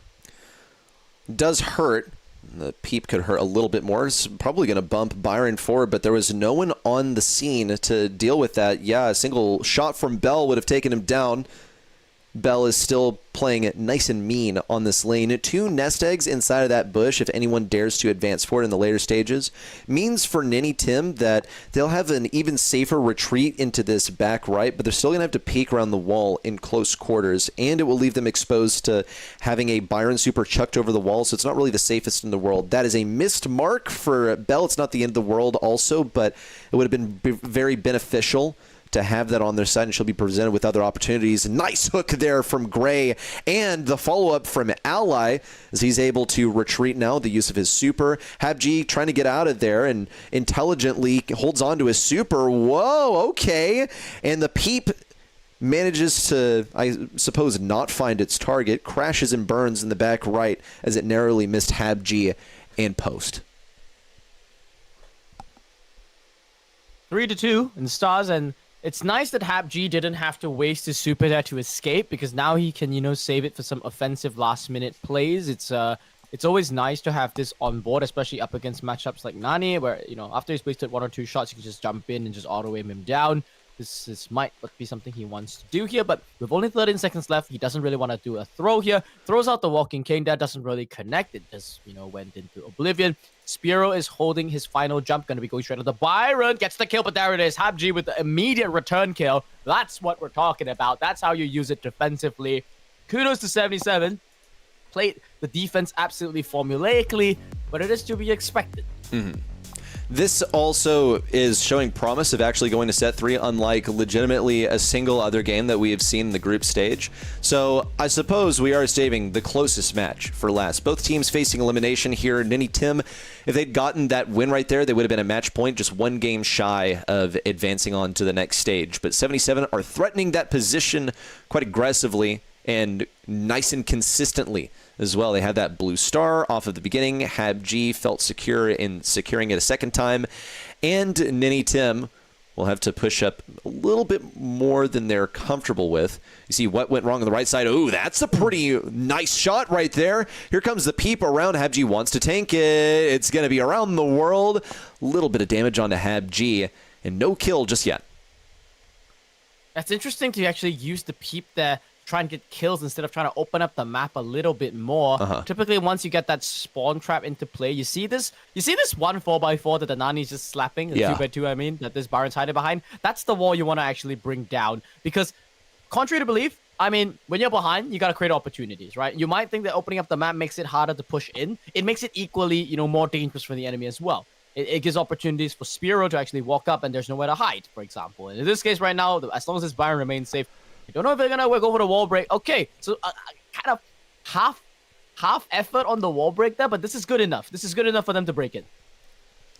Okay, Ninim, what is your move now? Oh, especially now that you're down 5 stars total. Are you really going to be dragged kicking and screaming to a set 5? It's looking more and more like it by the second. 77, though, are in poor shape if they need to advance up the left side. Habg's on a tear right now with a TP in and the follow-up hook to get a bit more damage back and also some progress towards his next set of dimensional doors. We're counting down 12 seconds till this game expires at 77. Are in the driver's seat right now. It's 7 stars to close the gap. Just a kill on the Hab G and on the post would do it. We're looking at a pretty promising comeback. 1 second to go. That's all they needed, was that final bit of survival. Man, that was close. 77. Extend this match on to set 3. And my gosh, we finally have it, Spoo. The curse of no set 3 has been broken for the ultimate match here in the group stage. Hooray! In Yay. the potential last match of the day, and I say potential because we're praying for IGB, but it is most likely the last match of the day. Like, oh wait, hold up. I have breaking news. What's the breaking Ladies news? and gentlemen, IGB is back. Let's go! Let's go! It's not over. The show's not gonna end. But yeah, we are gonna be going to set 3 regardless of that. All that means is that there's more to watch, and this. Okay, so that changes things, right? That changes things just a little bit. That means that this match is no longer a decider match. The stakes are no longer as high. But that's not what the teams know. The teams, they're out of the loop. They think this decides everything, so they're gonna be so scared in this match. If I were them, I would be in my boots right now. Shaken, positively shaken at the moment. Well, Ninim, looking at the stats for them so far, not really the greatest showing by them. They got plenty of damage, especially what went wrong, but not the kills. It's not what they wanted, and naturally, the brawler with the least range is the one who was the most vulnerable, taken down 4 separate times. He did get a bunch of stars, but it's not really worth it when you're handing the enemy 8 and only getting 6 in return. It is not a positive elixir trade, as my friend OJ would say. We're headed into Hot Potato. Finally, something new. Mix it up here for what was going to be, I suppose, our final match. It's not anymore, but still. 77 and Ninim, it's 1 set to decide it all. Either side could take it. And we see the bans in already. Ninim ban Shade. Looks like they aren't super intent on breaking open these walls, but, well, now that Pierce is in the mix, it might be in their favor to break open those walls anyway. It's been a very comfortable first selection for Ninim. This is the same brawler that they used to great success in the first map at Pinhole Punt. Like, I believe it was Hydra that carried the team to fruition there, but Pierce is a bit of an odd brawler here in Hot Potato. I've seen the theory behind it. I've seen some of the, I want to say the ex-Revenant boys play it. It's basically just massive damage, and that's the only reason why it's still allowed. Like, sometimes sharpshooters in the mid can be allowed. So in the past, you've seen like Lola Bell matchups. Like, this is like super duper long time ago in Hot Potato. So that theory still stands. If you have a sharpshooter that doesn't just get run down immediately, you can get away with it, and Pierce is a good selection for that. Spike next up for 77 over here. Solid selection all the way around, no real complaints, but it's a couple of really solid brawlers. Not much of a, I suppose, strategy just yet. They're making preventative measures here. In case there's like a Chuck or something like that, they do have Otis that will be able to deal with it, and they have Spike in case of anything overly aggressive. Now, both teams did ban BB, so that one's out of the mix, but there are plenty of other ways that you could deal with this. I'm looking at Colt now. Yeah, that's the wall break that they really needed. Plus, insane safe damage. You also have the buffies on your side this time, so he should be a really great selection overall. And I think it also dispels any issues that throwers could bring into this. I think 77 generally, with their selection so far, are quite vulnerable to it. Also vulnerable to being outranged if those walls are broken down. Since that's obviously the strategy that Ninim plan on employing, they do have a last selection to work with. But their hand is a bit forced here. Rico, okay, now someone make it make sense to me. You have 2 brawlers that need it to be open, 1 brawler that opens it up, and then you have one that relies on all the walls not being broken. So what is it, Ninim? Make up your mind. Well, I guess Ninim, they took Adrian's advice, which is that, you know, in terms of design, Rico is a lot closer to Colt now, with the projectile speed being so much faster. When you just blow up the entire map, it just functions like identically, right? So think of it as like okay, like, we have flexibility. Like, if we want to open up the map, we can. But if we also just want to keep it closed, then yeah. Bo's going to be selected, and continuing the streak of potentially just having a 0% win rate, I've said enough about this brawler at this point. Yeah. It is very clear what your stance is, Spoo. Even chat is tuning in saying like, oh, brother. And Spoo, yeah, what is Spoo's opinion going to be? It is not very high for this brawler. It has basically a 0% win rate so far. So will 77 be the team to finally make it work? Find out in this final episode of the series. It is set number 3, the first time we've gone this far, but it has been a worthy match to advance to this point. Indeed, indeed. We see the right side of the map completely torn open, while Rico just makes home here inside these unbreakable walls. But as his house is being ransacked, he has to now make a fateful decision whether to come back and restore order with his teammates or, you know, just press forward. He's chosen to press forward here. He's now going to be trying to pinch out Ali instead, and instead gets pinched out completely. So a bit of a strange movement there from the Rico, but that's bought time for the rest of Ninim to gradually get back some mid control. Okay. Ninim have been beaten up a little bit on their safe, but they haven't lost a shield just yet, and that's really the big thing. You travel in iterations of 25% here in New Heist, which is funny to say because it's not really that new anymore. We're coming up on a year since the Heist shields were introduced. But I don't think the Heist shields really have much impact on this style of playing the game where it's all pretty slow-paced and based on control. Well, Ninim finally gets some damage on that safe. It's only 4%, but the start is a start. You see also the ammo steal from Spiro on the right side. He's not really going to be pushing in just yet. I feel like he doesn't necessarily have to pay respect to this Otis on the right side. As long as they can win the matchup, then they can just hammer down mid. Instead, they're getting punished because even as they had everyone up, a hypercharge is all that it took for 77 to break through and get on the safe. 96 to 56% now. Ninim strategy not really working on his favor. Against all odds, the bow has prevailed. Not to my dismay. I feel like Ninim's getting a little bit skill diff here. You've got a Colt and a Rico, and yet you haven't been able to just make progress up against an Otis. Maybe he will now. Hypercharge super coming out there from the Rico. Finally lasers down one and gets a second. Gets the healing going and a little bit of damage in from Ninim. But Mines didn't call out the Mines. Not the Mines. It's so unfortunate. Whoa, look at this. Spiro hammering into this safe. Needs to survive a little bit longer. Got that safe down to 50%. 5 seconds to go. Might be enough. 2 seconds down to 34, but can't get it down to 25. We're so close to a tie. 77 go to match point. Ninim were running the show in the last set, but 77 have woken up for this final one. I have to say, you saw glimpses of glory in the end from Ninim. We need to see more than glimpses. We need to see them actually, you know, win some matchups. You're the one that chose to open the map. Yeah. You're the one that, you know, called, you know, all these buffies, Rico, all these buffs. Stop losing to Otis. Otis is so old school, guys. Like, it's a World Finals pick, guys. Yeah, this is better. I'm seeing what went wrong, figure out what went wrong. So now they're pinching out the bow on the mid. And they're being a little bit more selective with these matchups. I've got a Colt here who's still a little bit confused on how he wants to place these silver bullets, but it's a better start for them. Will the start be enough, though? Because Ninim have already lost quite a bit of ground.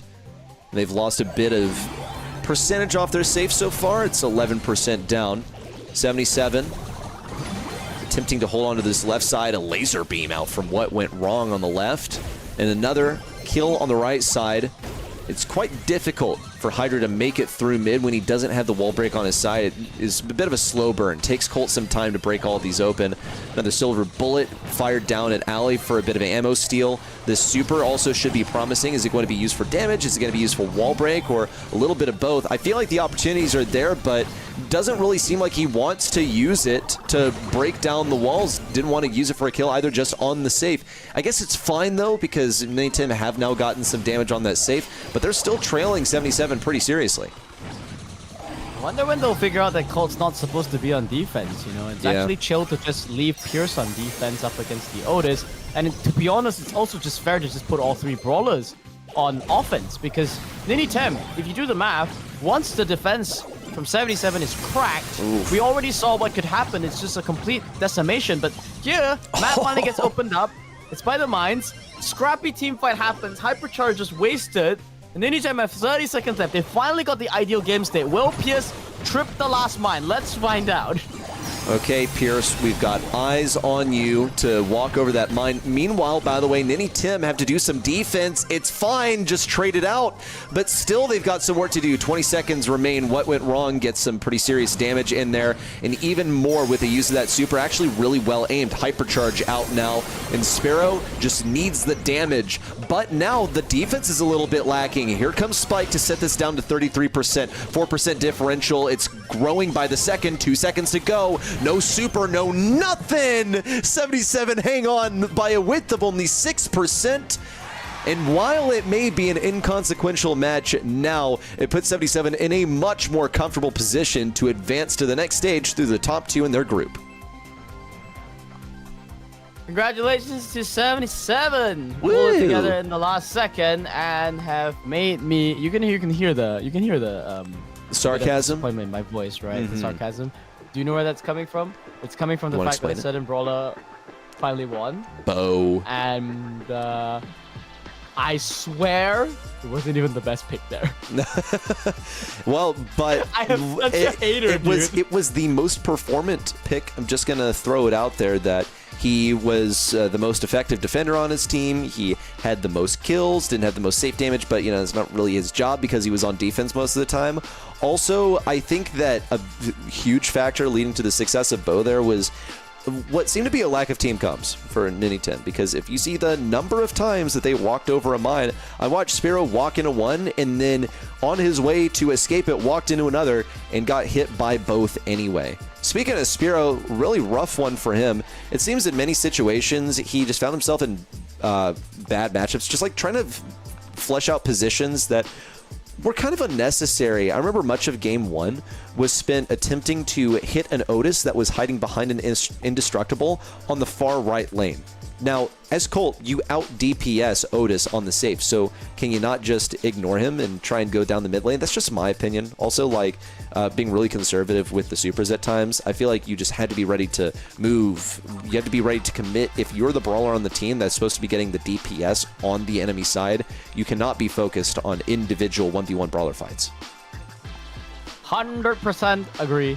No need to analyze it at the point. Like, 2 to 9, right, on the Colt. And you want to see safe damage. Okay, it's 41,000 there. But, like, Otis is doing more chip damage than you. And this is a Colt. This is the brawler that we pick for, like, every single boss fight event because of the fact that this is a known thing. That this is a brawler that does tremendous amounts of damage. Truckloads of damage to the objective. I would have wanted to see them commit. I would have wanted to see them just leave the Colt mid, actually. Just open up the map gradually. Like, I felt some of the silver bullets were even used to try and get kills. And some of the supers, the early ones, were used to try and get kills. Bo had a bigger impact on the walls than Colt did. Which, once again, I digress. Coming back to my hatred of Brawler. But, yeah, I would have wanted to see all in from Ninim. Like, just double up on a lane and just go head on into the Bo, overwhelm him with just sheer numbers, allow the Otis to flank from behind, and but you know, best defense is good offense. Like, you pick a comp that has more damage, so why are you scared of defending? Pretty much my thoughts. I think that, look, we haven't had much heist here. Hasn't been much time to get warmed up. So I'll make some excuses for them. Some pretty glaring errors over there. But there's still time to hammer them out. We still have a couple more matches to be played now that we have our friends, I guess, bro, back in the competition. So 2 more matches, everyone. It's not over yet. Match 4 and 5 are on the way. We just finished up match 6. So we're now turning back the clock a little bit to some matches that we would have visited earlier. So we're going to take a quick break to get those ready, and we'll be back in only a couple of minutes. You're watching the Road to Brawl Cup Sesa.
Welcome back, everyone, to the road to Brawl Cup. Yeah, I'm celebrating a little bit. Oh yeah, because we have a couple more matches than we expected about, 30 minutes ago? We thought, I guess, bro, we're going to be out of the competition, that they were going to have to forfeit because of a device issue.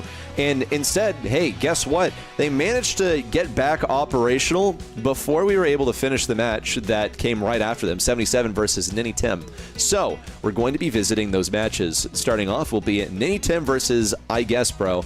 Now, Ninim, they just were handed the L by 77. They need to win this one really, really badly. It pretty much dictates whether they'll get to stay alive in this tournament. I'm looking at groups. I'm thinking about it. I'm Yeah. like, mathematically, if they win, do they still have a chance to tiebreak, or are they dead in the water? Yeah, 'Cause well, I think and so that- let's look at it, right? Because we have the bracket right here. Did I get this wrong? Or are they dead in the water? Like, hold up. Like, Overthrow is gonna be playing I Guess Bro subsequently. I Guess Bro's playing Ninim now. So we do have 3 matches left. But with Ninim losing 2 of their matches already, they've only got 1 match left to play. So their best score right now can be 1-2. And I think, so if I Guess Bro, let's permutate in my head. Yeah, let's so I permutate Guess it. Bro will be 1-1. And then they have to play Overthrow later. And so if Overthrow loses, Overthrow will be at 2-1. And then we'll have a 3-way tiebreaker. Okay, so that's the precise thing that needs to happen. It's not over yet. Just have to, get to this weird 3-way tiebreaker stage. But that's how it's going to play out, okay? We've had tiebreakers already. Things have played out in some kind of bizarre ways. So I'm here for it. But that is the possibility from this point forward, everyone. So our last couple of matches, they do matter, but it's going to have to pan out in a very specific way. That's right. I'm excited for it. I think, I Guess Bro, I've known these guys for quite a long time. I think this is the one team that is playing from further out. These are not the Indian teams specifically. I think this is the one team that's not playing from India. They're playing from more of the, what is east of India? Like to the left of India. Southeast on the map. Asia? So like no, that's us. That's like the right of India. So You said lessons, east. guys. Is it east? Is east west? Is it west? You know what, guys? I'm losing it. But basically, yeah, they're not from India. I can't remember specifically which countries they're Is it from. like but that does Pakistan, give- like right next door to India? Yeah. It could be Okay. Bangladesh. I'll double check. Bangladesh? Someone was in remember- here earlier asking if there were any Bangladeshi players. So I think they would be pretty excited to hear that some people are from Bangladesh. Yeah. I mean, they are still playing on the India server, so this is the best server for them. But this is very similar to like an NA East, NA West situation type of thing, whereby if you're sitting directly on Mumbai, obviously you're gonna have 0 ping, Yeah. right? And I mean, I'm not sure about Ninim, but I Guess Bro, they are playing slightly further than that, so that's always been a bit of a challenge for them, but they've always made it to top 8 in South Asia at the very least. We saw them last year as well throughout the entirety of the Road to Brawl Cup. Years prior, so I'm happy to see them. Yeah, I mean, I'm glad that they're here today. I'm glad that they're here too, and I'm grateful that I Guess Bro has managed to find their way back into the competition when it seemed that all hope was lost. Folks, we're getting started on a pretty familiar place. We've visited Hard Rock Mine many times before, so this should be no different, right? Well, it'll come down to whether the normal stuff is still banned out. BB has been a repeat ban. It has been a selection whenever it wasn't banned, except for that one time on Shooting Star, and I really think it could have been selected. I really think that would have been a W.5 if she were selected. We're just waiting on those bans to appear for both teams, and then we'll get this draft started. Pierce also has been a big conversation piece throughout the day. Need to shout that one out too. It's a really, really strong sharpshooter. It fills a lot of niches. It is slightly vulnerable to assassins, but it has one gadget that is pretty defensive and useful against that. But I do believe that gadget limits his offensive potential, so it forces Pierce to be not as oppressively high damage output as the other gadget that just spawns extra I don't even know, water balloons on the ground that he gets to pick up. I don't even know what the clips that fall out of him are in theory called. Water droplets, bubbles, things, piss. I don't know what it is.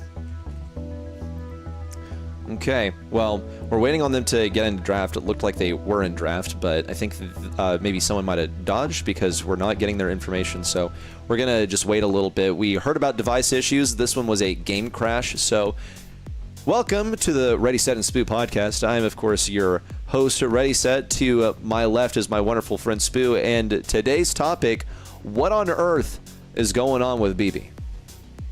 Oh, okay. Well, also time for a snack break also. So I'll cover for you, as you probably weren't expecting to be pulled back on camera.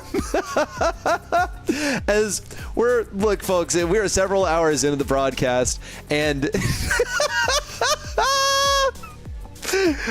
and we are experiencing first, left, right, and center. I'll tell you this much. I wasn't really expecting someone to dodge during draft before the bans even came in. So we're going to get a quick reset over here. Are you ready? Excuse me. Are you ready for the broadcast now? Are you ready for the podcast? Look, guys, eating food on stream already has a precedence because BSC did it. Because Sonny was having popcorn in the BSC. So, I see. And I got to eat Doritos also. Yeah, so that was pretty sick. Yeah, exactly. Yeah. Right? So, I mean, we're not sponsored. And I'm just having some Japanese biscuits. But no, I was going to say that, like... I want to see what that is. As we're, folks, as we're waiting for them to get started. It's like a... My Pinta and Tokyo. Is that the flavor? It's pistachio. Oh, so gotcha. It's a pistachio sandwich, sando they call it. So it's a sandwich. Sando. Yeah, gotcha. Yeah, so it's pretty good. No, I was gonna say that like this tournament happens literally right smack in the middle of most dinners, at least here. And for Ready, it's breakfast actually. No, dude, no one eats breakfast. It happens right smack in the middle of the night, bro. No one's awake right now. Oh wait, hold up, it's night? Yeah, okay, I got my time zones. Okay, back to regularly scheduled programming. That'll wake you up right there. That's the topic of discussion. It was left wide open. Did Ninim forget because they dedicated a ban to the bird instead of a ban for this? Okay, you better be cooking, Ninim. I'm watching this cat. That's right, the cool cat is here to play. She is a cool cat in her own words. But if you want to see a more literal cat, I feel like you could just rely on Ninim to show you a big old cat in the background of their picked brawler. And there's also the kitty cat, the one that jumps on you and heals you up or stuns you, depending on which side you are, if you're the ally or the enemy. I'm talking about Kit. Wonder if that could be making its way into the draft somewhere around here, because we have seen it on Hard Rock Mine in SEA. Ruffs now coming to make the acquaintance of Otis. Pretty solid lane, can also play an effective mid. Now, here's the deal. You're facing a BB. I don't think generally you want to be facing that BB on mid. I think Otis would be a better mid matchup for her. And you could also put an entirely different brawler on mid, but you need to have something to slow her down. And it doesn't really seem like she's been given enough respect here, because I'm only seeing one anti-tank. I think you can expect to be dying a bunch versus this BB, because she's going to run at you, swing a few times, and kill you. This is not really something that you can avoid well as Otis, as Colonel Ruffs. So you're going to be getting those supers and giving them to teammates, and they're going to be gone just like that, as iGuessBro continues to make this BB invincible, giving it the Gust Shield as well during moments of high action. I think it's interesting that they're opting to go for the Gust here. So I guess they don't want the BB to be completely independent. They want to have the option of having to give it a little bit of extra support. But yeah, okay. I was gonna say, I was like, if Rico is still open and they're just gonna leave it in, then that's really just giving Ninim a little bit too much of the lane control here. So I like this Rico selection. I went on a bit of a ramble yesterday talking about how I think in the current state, Rico versus Ruffs isn't that close. I think it's supposed to be a 60-40 in favor of the Rico, but I don't know. Projectile speed buffs are weird to evaluate. Like, both of these brawlers got projectile speed buffs, by the way. Like, That's what made Chrono Ruffs come into the meta again last year, and that's exactly why Rico is so broken this year. So, with that said though, the last pick from Ninim, they needed a tank. They wanted something that could compete with BB up close, and they're gonna go with Draco. Huh. Okay, so the Dragon Rider, the inflatable dragon, will that be enough to stop this BB? Well, at least you have a gadget that can stun. You also have a gadget that can make you briefly invincible. I have to wonder if that's going to be enough to deal with BB. She can't run you down as effectively, I suppose. And you do also have a pretty competitive matchup with her at range. You will be able to outrange her. This is, I think, the first time that we have seen a team take a controlled approach into BB, because previously it seems to just erupt into a panic. Yeah, chat's reaction seems to be that BB's gonna eat this whole team alive anyways. Like, it's got two good matchups. It doesn't have to go into the Draco. It could go into the, the Rust as well. And also, not to mention that this Otis as a gem carrier in the mid is gonna suffer a little bit against the Gus. It's a slight range disadvantage. We are seeing this BB go up against the Draco, and it's a... What? They just disengaged? Like, I was waiting to call the result of that, of who's gonna come out on top, and you're telling me they just both cycled? Okay, bro. Okay, bro. I guess, man. I guess, bro. Okay, yeah, I guess, bro. Here comes Sparrow, and just like that, he's gone. Where's the gadget, man? You commit a whole super and didn't have any way of staying alive versus a BB that pretty much just hypercharges on you, swings away at light speed, and takes you down. We'll see a rotation of the lane, of course. Otis going for the more optimal matchup versus this BB, who is pretty much getting away, now caught between both Sparrow and Hydra on the right side. Doesn't seem like too much of an issue for Luay, though he does get caught up in the wrong place at the wrong time on the left side. Needs a more closed-off lane, but it's a higher priority to let BB have that spot. But BB, nonetheless, is going to rotate over towards the left side. It's a bit of damage versus what went wrong.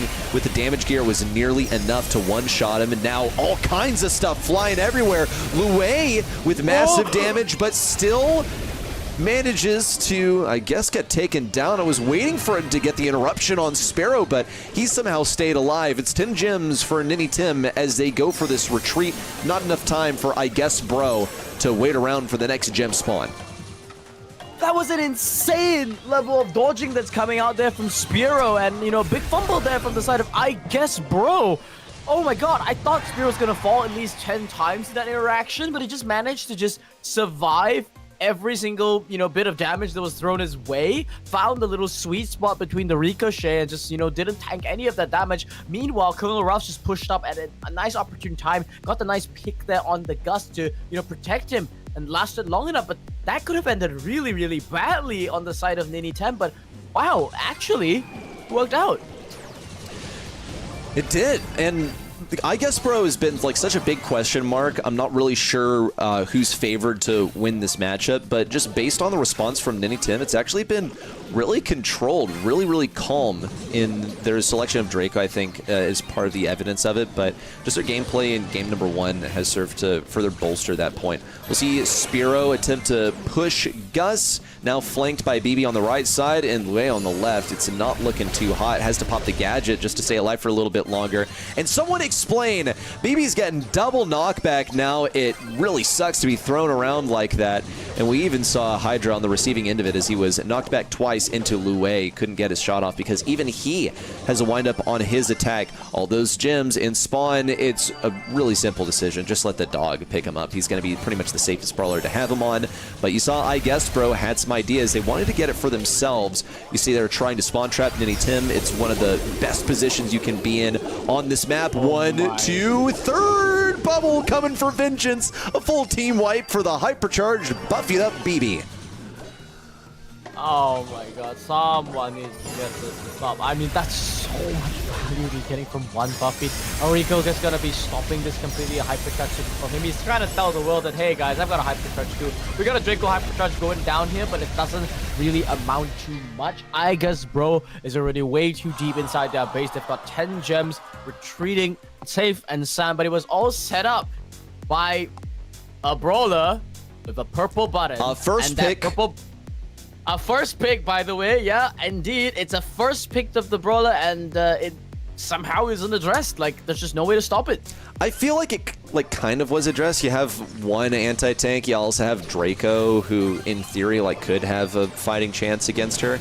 But it proved to be pretty far from the case. That's one knockback on a Spirit. You saw him get double knocked back too. Just at what point is it enough? She's gotten so many different buffs within the same update. She was terrible for, you know, not very playable for a long time, and now she is a must pick, a must ban as well. I want to point out for I Guess Bro what their bans were. They banned the Nita and they banned Ems. Two things that would be effective into the BB as a first selection, but hardly one of those things where you've locked out all of the things that stand a chance against BB, all the things that in theory should be good versus her. She is just that strong, and she is cemented in the back right. She can pop the hypercharge for faster shots against Spearow. Could be the one, but decided not to use it, instead just to conserve the hypercharge to use in combination with the super at a later point.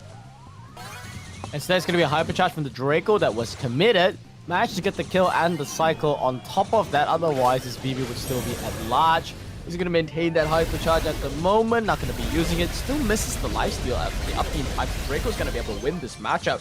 No way to bring down the last stand here. Big laser from Lue on the right, on the left side. Now trying to get that super online to try and get a little bit of a return kill on that gem carrier. Nice bounces there, but not going to be enough. It's still 5 to 9. Spear is going to be pressing out to the mid to buy some space. You can see a desperate play come out there from I Guess Bro. They tried to stop the last gem from falling to Ninim, but no way to prevent it. I'm so confused by what I'm watching right now, because I've seen BB hang on to this hypercharge for so long just to ultimately use it and then not get any value out of it. Only a couple seconds to go, need to see a kill or some kind of interruption, but it's nowhere to be seen. And I feel like I Guess Bro had this one in the bag, but this was such an awful game for BB for basically no reason. I'm not typically this critical, but we saw so many moments where BB decided to hold on to her hypercharge, to not use it, to just go for the super instead, in spaces where she could have just gotten a victory off of it, could have just used a hypercharge super and done the same thing, just had enough stuff on the field at the same time to just get a kill by sheer numbers of projectiles. Decided not to do that and had a terrible game as BB, getting a 57k healing stat. No good. It's one of those moments where I feel like the result of this came down to the mistakes of I Guess Bro more than the individual successes of Ninim.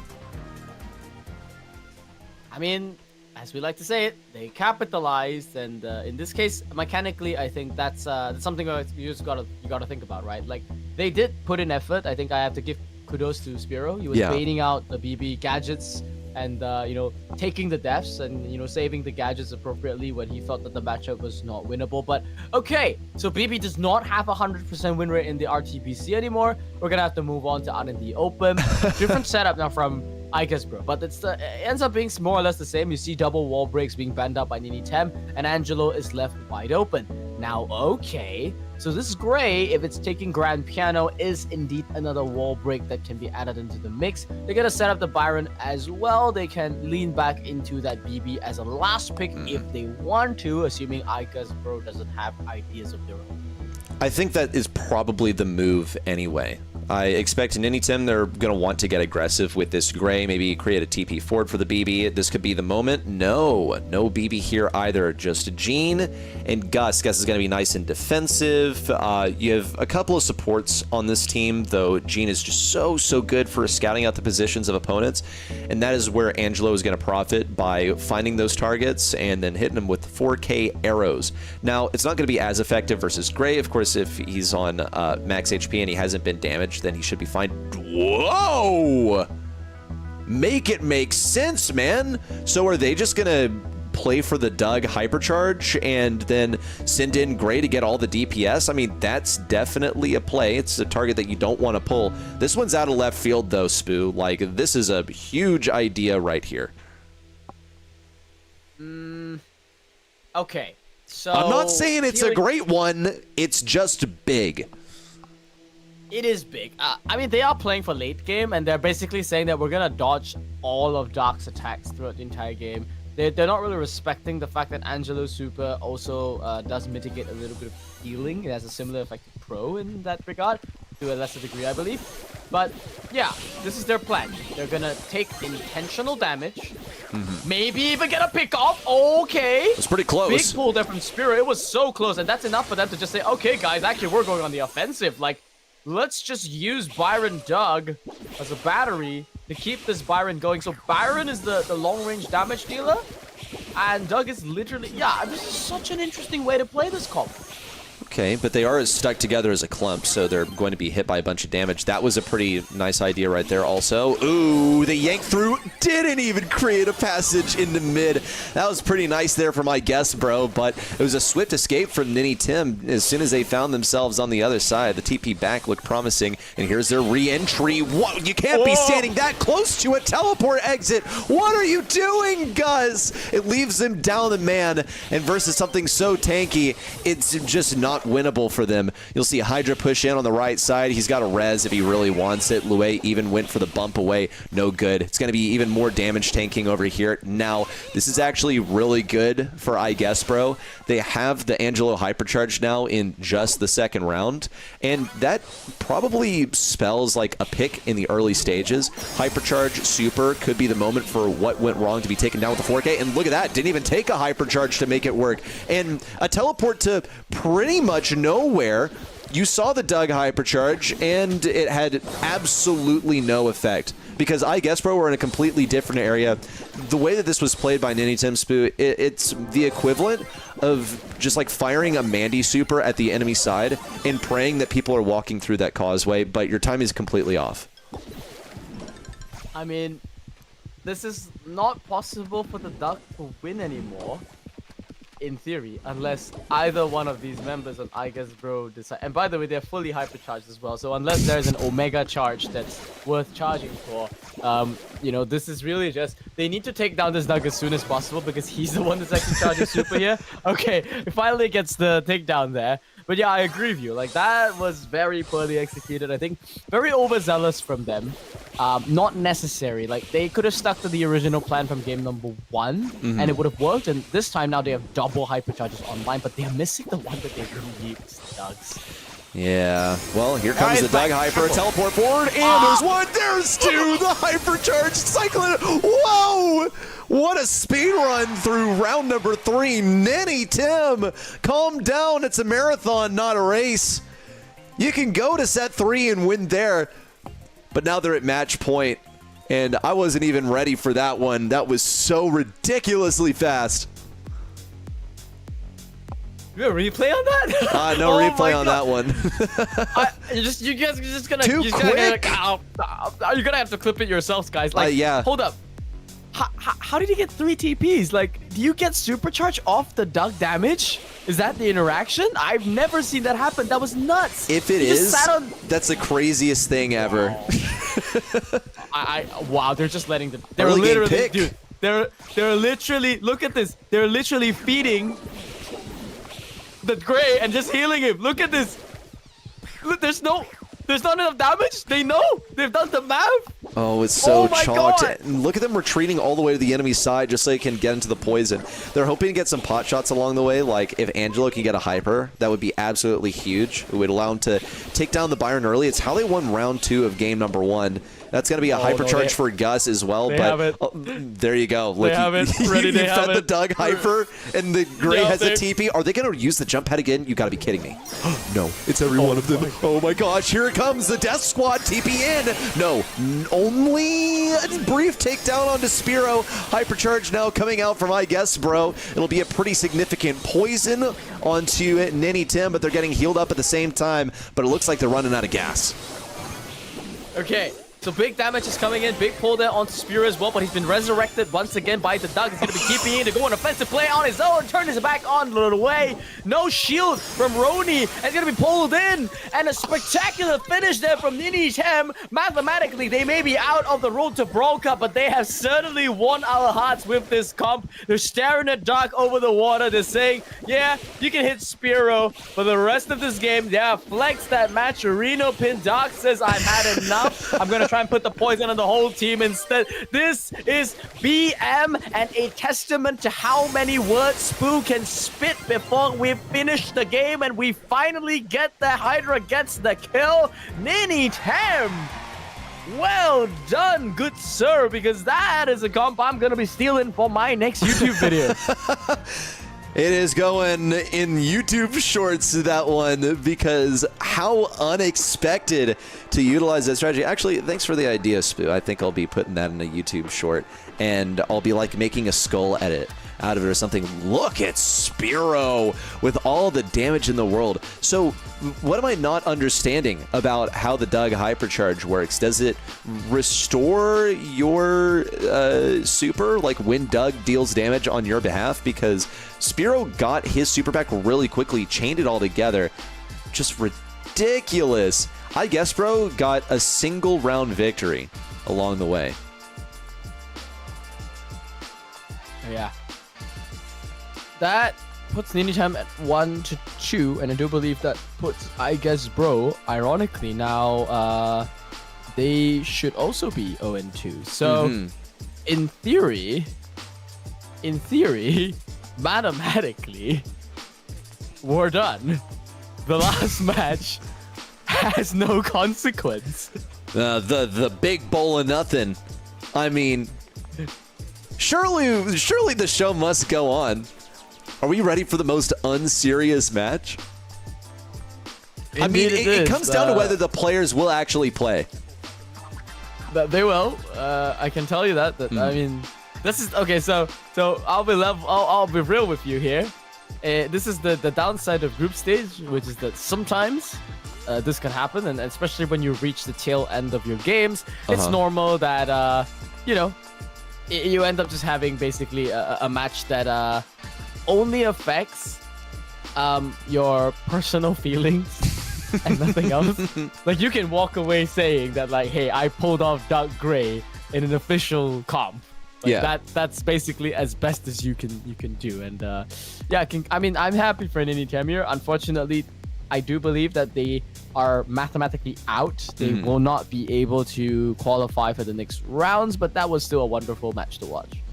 It was certainly an entertaining one. Ninim with their final set was just crazy right there. Make it happen in a 2-0 too. Look, they turned up late, but they were still the life of the party. I've got to hand them that one.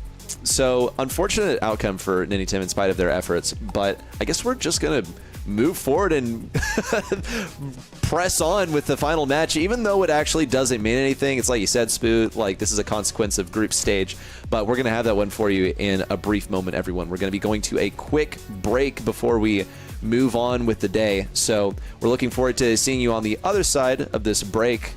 It'll be the final one on the other side.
Welcome back, everyone, for the final match of the day. It's Overthrow versus I Guess Bro coming up. I'm ready, set. That is still Spoo. And we're going to be walking you through the completion of this group stage. But Spoo, I'm getting word that we've actually kind of already finished it. This one's just for kicks because it was in the schedule. We already know who our top 2 teams from the group are. Yeah, sorry to spoil it for you guys, folks, but sometimes math just wins. So the only exciting outcome that we would have had, if I Guess Bro won the previous one against Ninim, then they would have had a 2-1 scoreline, and they would have been in contention to potentially go into a 3-way tiebreak with both Overthrow and 77. But because they lost to Ninim, now they have to play the last match. And as you can see, there's a little bit of symmetry here, right? So literally, even if Overthrow lose this one, you have 2-1, 2-1, 1-2, 1-2, and that's the end of our day. Nonetheless, though, I'm expecting a good game. I mean, we get to see Overthrow, right? Like, It's true. Yeah, I get to introduce them early of tomorrow's format. It is also true. Okay, so I'm looking forward to seeing what Overthrow can put over here. I know that I Guess Bro have taken a couple of L's in a row, so might not be able to get like the greatest showing out of Overthrow. They are literal polar opposites on this leaderboard. I Guess Bro with 0-2, Overthrow with 2-0. It would be a complete shock if Overthrow were not to be the favorites here. Let's walk through the schedule here. Pinhole Punt, then Shooting Star, and if we can make it there, Hot Potato. Only one match so far has managed to go to set number 3. I want to point that out. It has been best of 3s, and with all the 2-0s, I think we're kind of discovering that this was a good decision because a lot of the matches are pretty chalked and don't need to go the distance of a set 5. Spoo, that's going to be very different tomorrow, where we are going to need to extend the format just a little bit because the competition gets that much closer.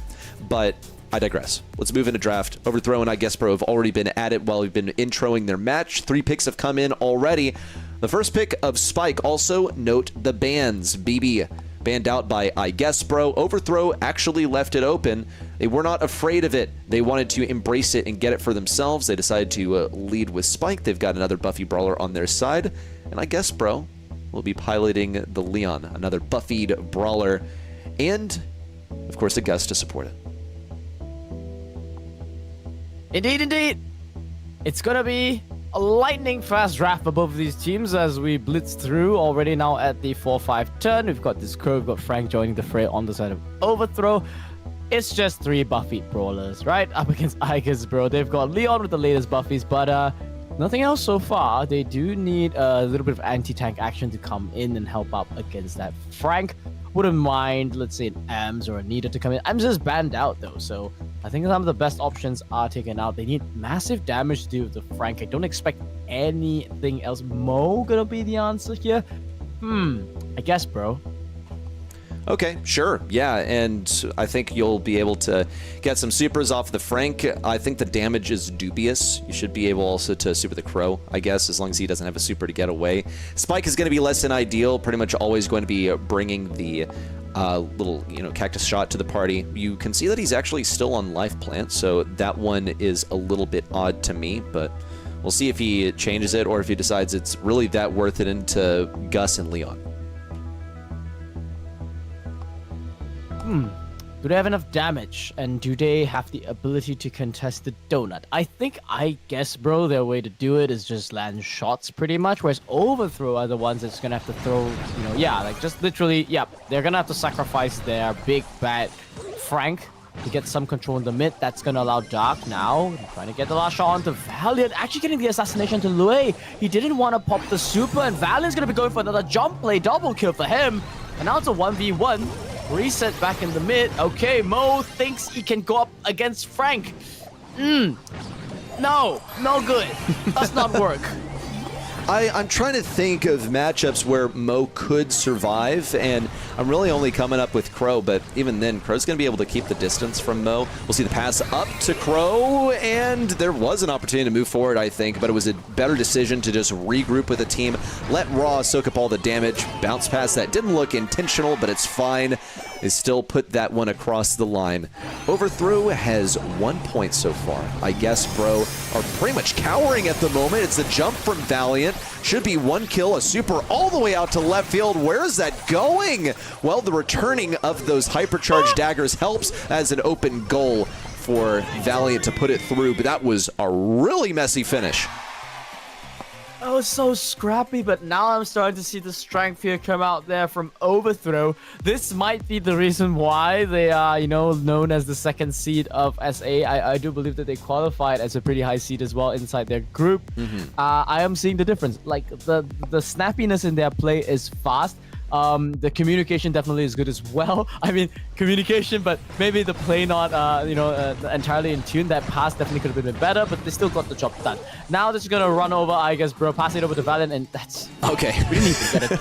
Yeah, I didn't even get to cast the game, dude. Like, guys, I know this match don't matter, but, like, you don't have to take it that quickly. Oh, Valiant also, I saw you walk towards the goal. I know you were thinking, oh, but what if it doesn't go in? What if the trick shot misses? Well, I still got to do it. But Overthrow have a moment to get their confidence up because they did still get a goal within the 30 seconds of the game.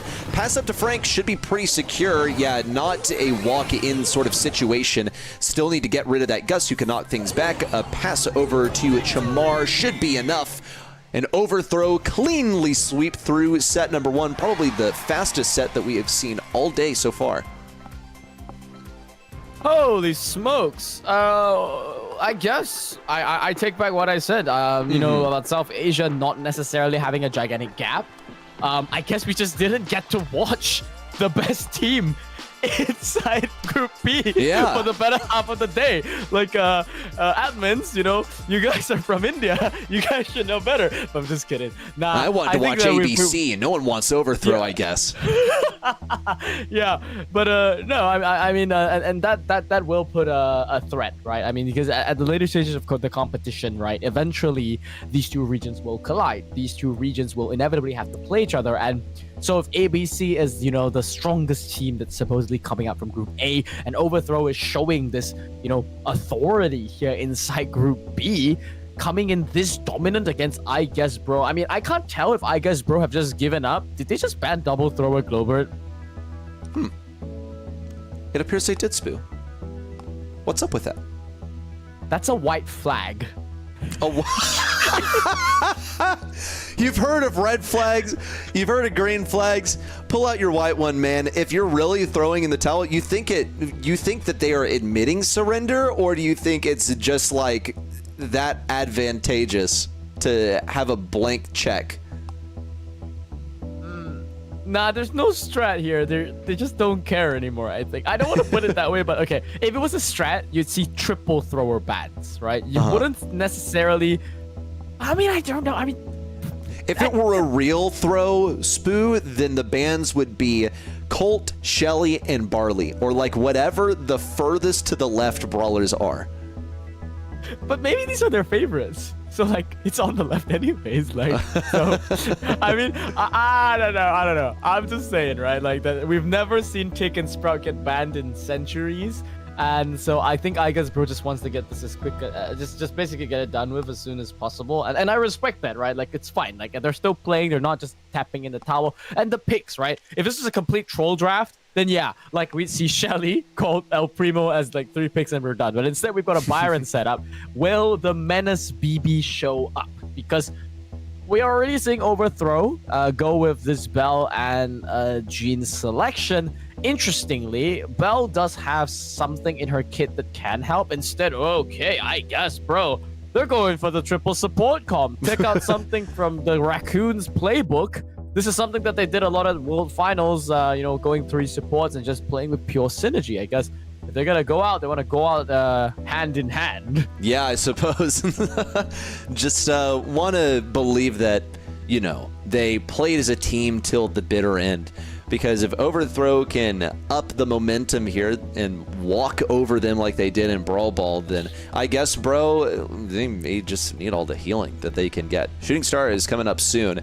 And I guess, bro, have all the healing in the world, but Overthrow have a composition tailored to, first of all, like long-range play. Second of all, picking people off by pulling them away. And third of all, punishing anyone that stays too close together. That is what the bell helps out so much with. I think it was more just because, hey, it's a solid sharpshooter, and it's pretty effective against stuff that's tanky and aggressive because you can mark it up, make it take more damage.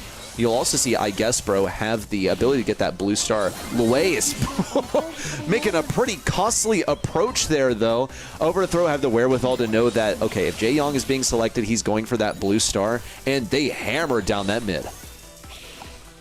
Yeah, he just made a beeline straight for it, and just as you said that he was safe and sound, he's gonna be punished by Overthrow. I mean, this is a seasoned team that you can tell these guys are playing absolutely well. But I guess, bro, they're pushing in now. They're gonna trip out one of those nest eggs, and Gus is hammering it in on that right side and just pushing the entirety of Overthrow into the back of the base. They're gonna quickly clean up 2 kills, and now they're gonna retreat all the way back. That's a great dodges there from the Gus. Roni's gonna be able to extract that thanks to Luay giving the speed as well.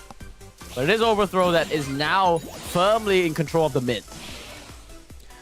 I guess, bro, backed up against the wall. They do have a few stars, and Overthrow are ready to milk them dry for those game-winning elements. Here comes a hypercharge from Valiant. How often do you see that? Well, okay, a bit of team play here. Valiant lines up a couple of excellent shots, but even after all of that action, Overthrow are still at a deficit. They need that blue star. It's going to be an EU curve out from Valiant. Don't think I didn't see you fire off that homemade recipe as the very first shot, but Overthrow need the damage that they can get. Valiant also has an escape if necessary. A little bit late on the escape there. He's got to be grateful that Gus didn't have a damage gear active or like a super active or anything, because he would have probably given, I guess, bro, too much of a lead. Entering the final few seconds of the game, Spoo, Overthrow have no choice but to move forward.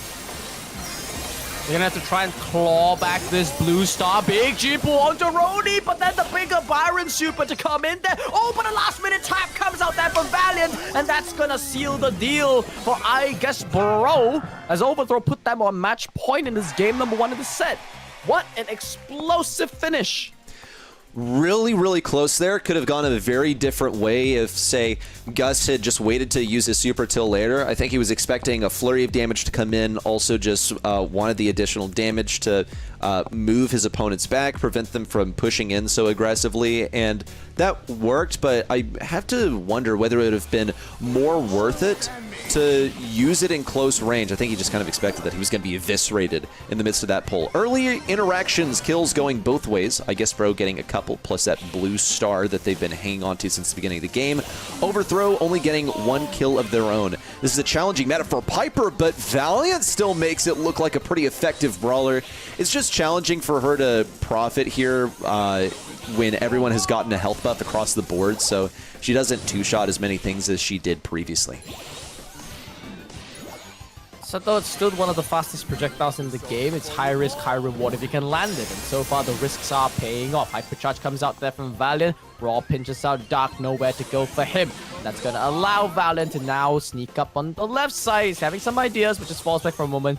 Gets some resuscitation, a little bit of healing there from the Gene.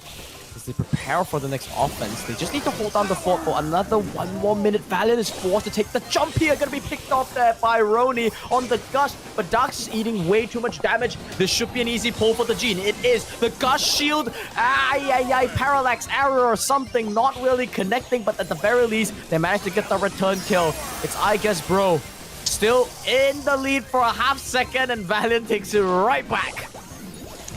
Has wrested that control back from I Guess Bro. 25 seconds to move. It's enough time for I Guess Bro to get their bearings and then go for another push in. It's going to be challenging for Dark because he is basically two-shot by the Piper. I don't know if the shield gear really helps him out too much. No, it most certainly does not. We witnessed the damage already. Here comes a huge hero play in from Gus. No, just more cannon fodder. 5 seconds left. Everyone from Overthrow is in the bottom left corner, and that final set of snake oil from Dark will make 0 impact. I Guess Bro head out without a win to their name in Overthrow. The 1 kills, pulling out the Piper, a brawler that was long forgotten for such a long time. I mean, overshadowed by P brawlers like Pierce. Oh, that's what you meant by P brawlers.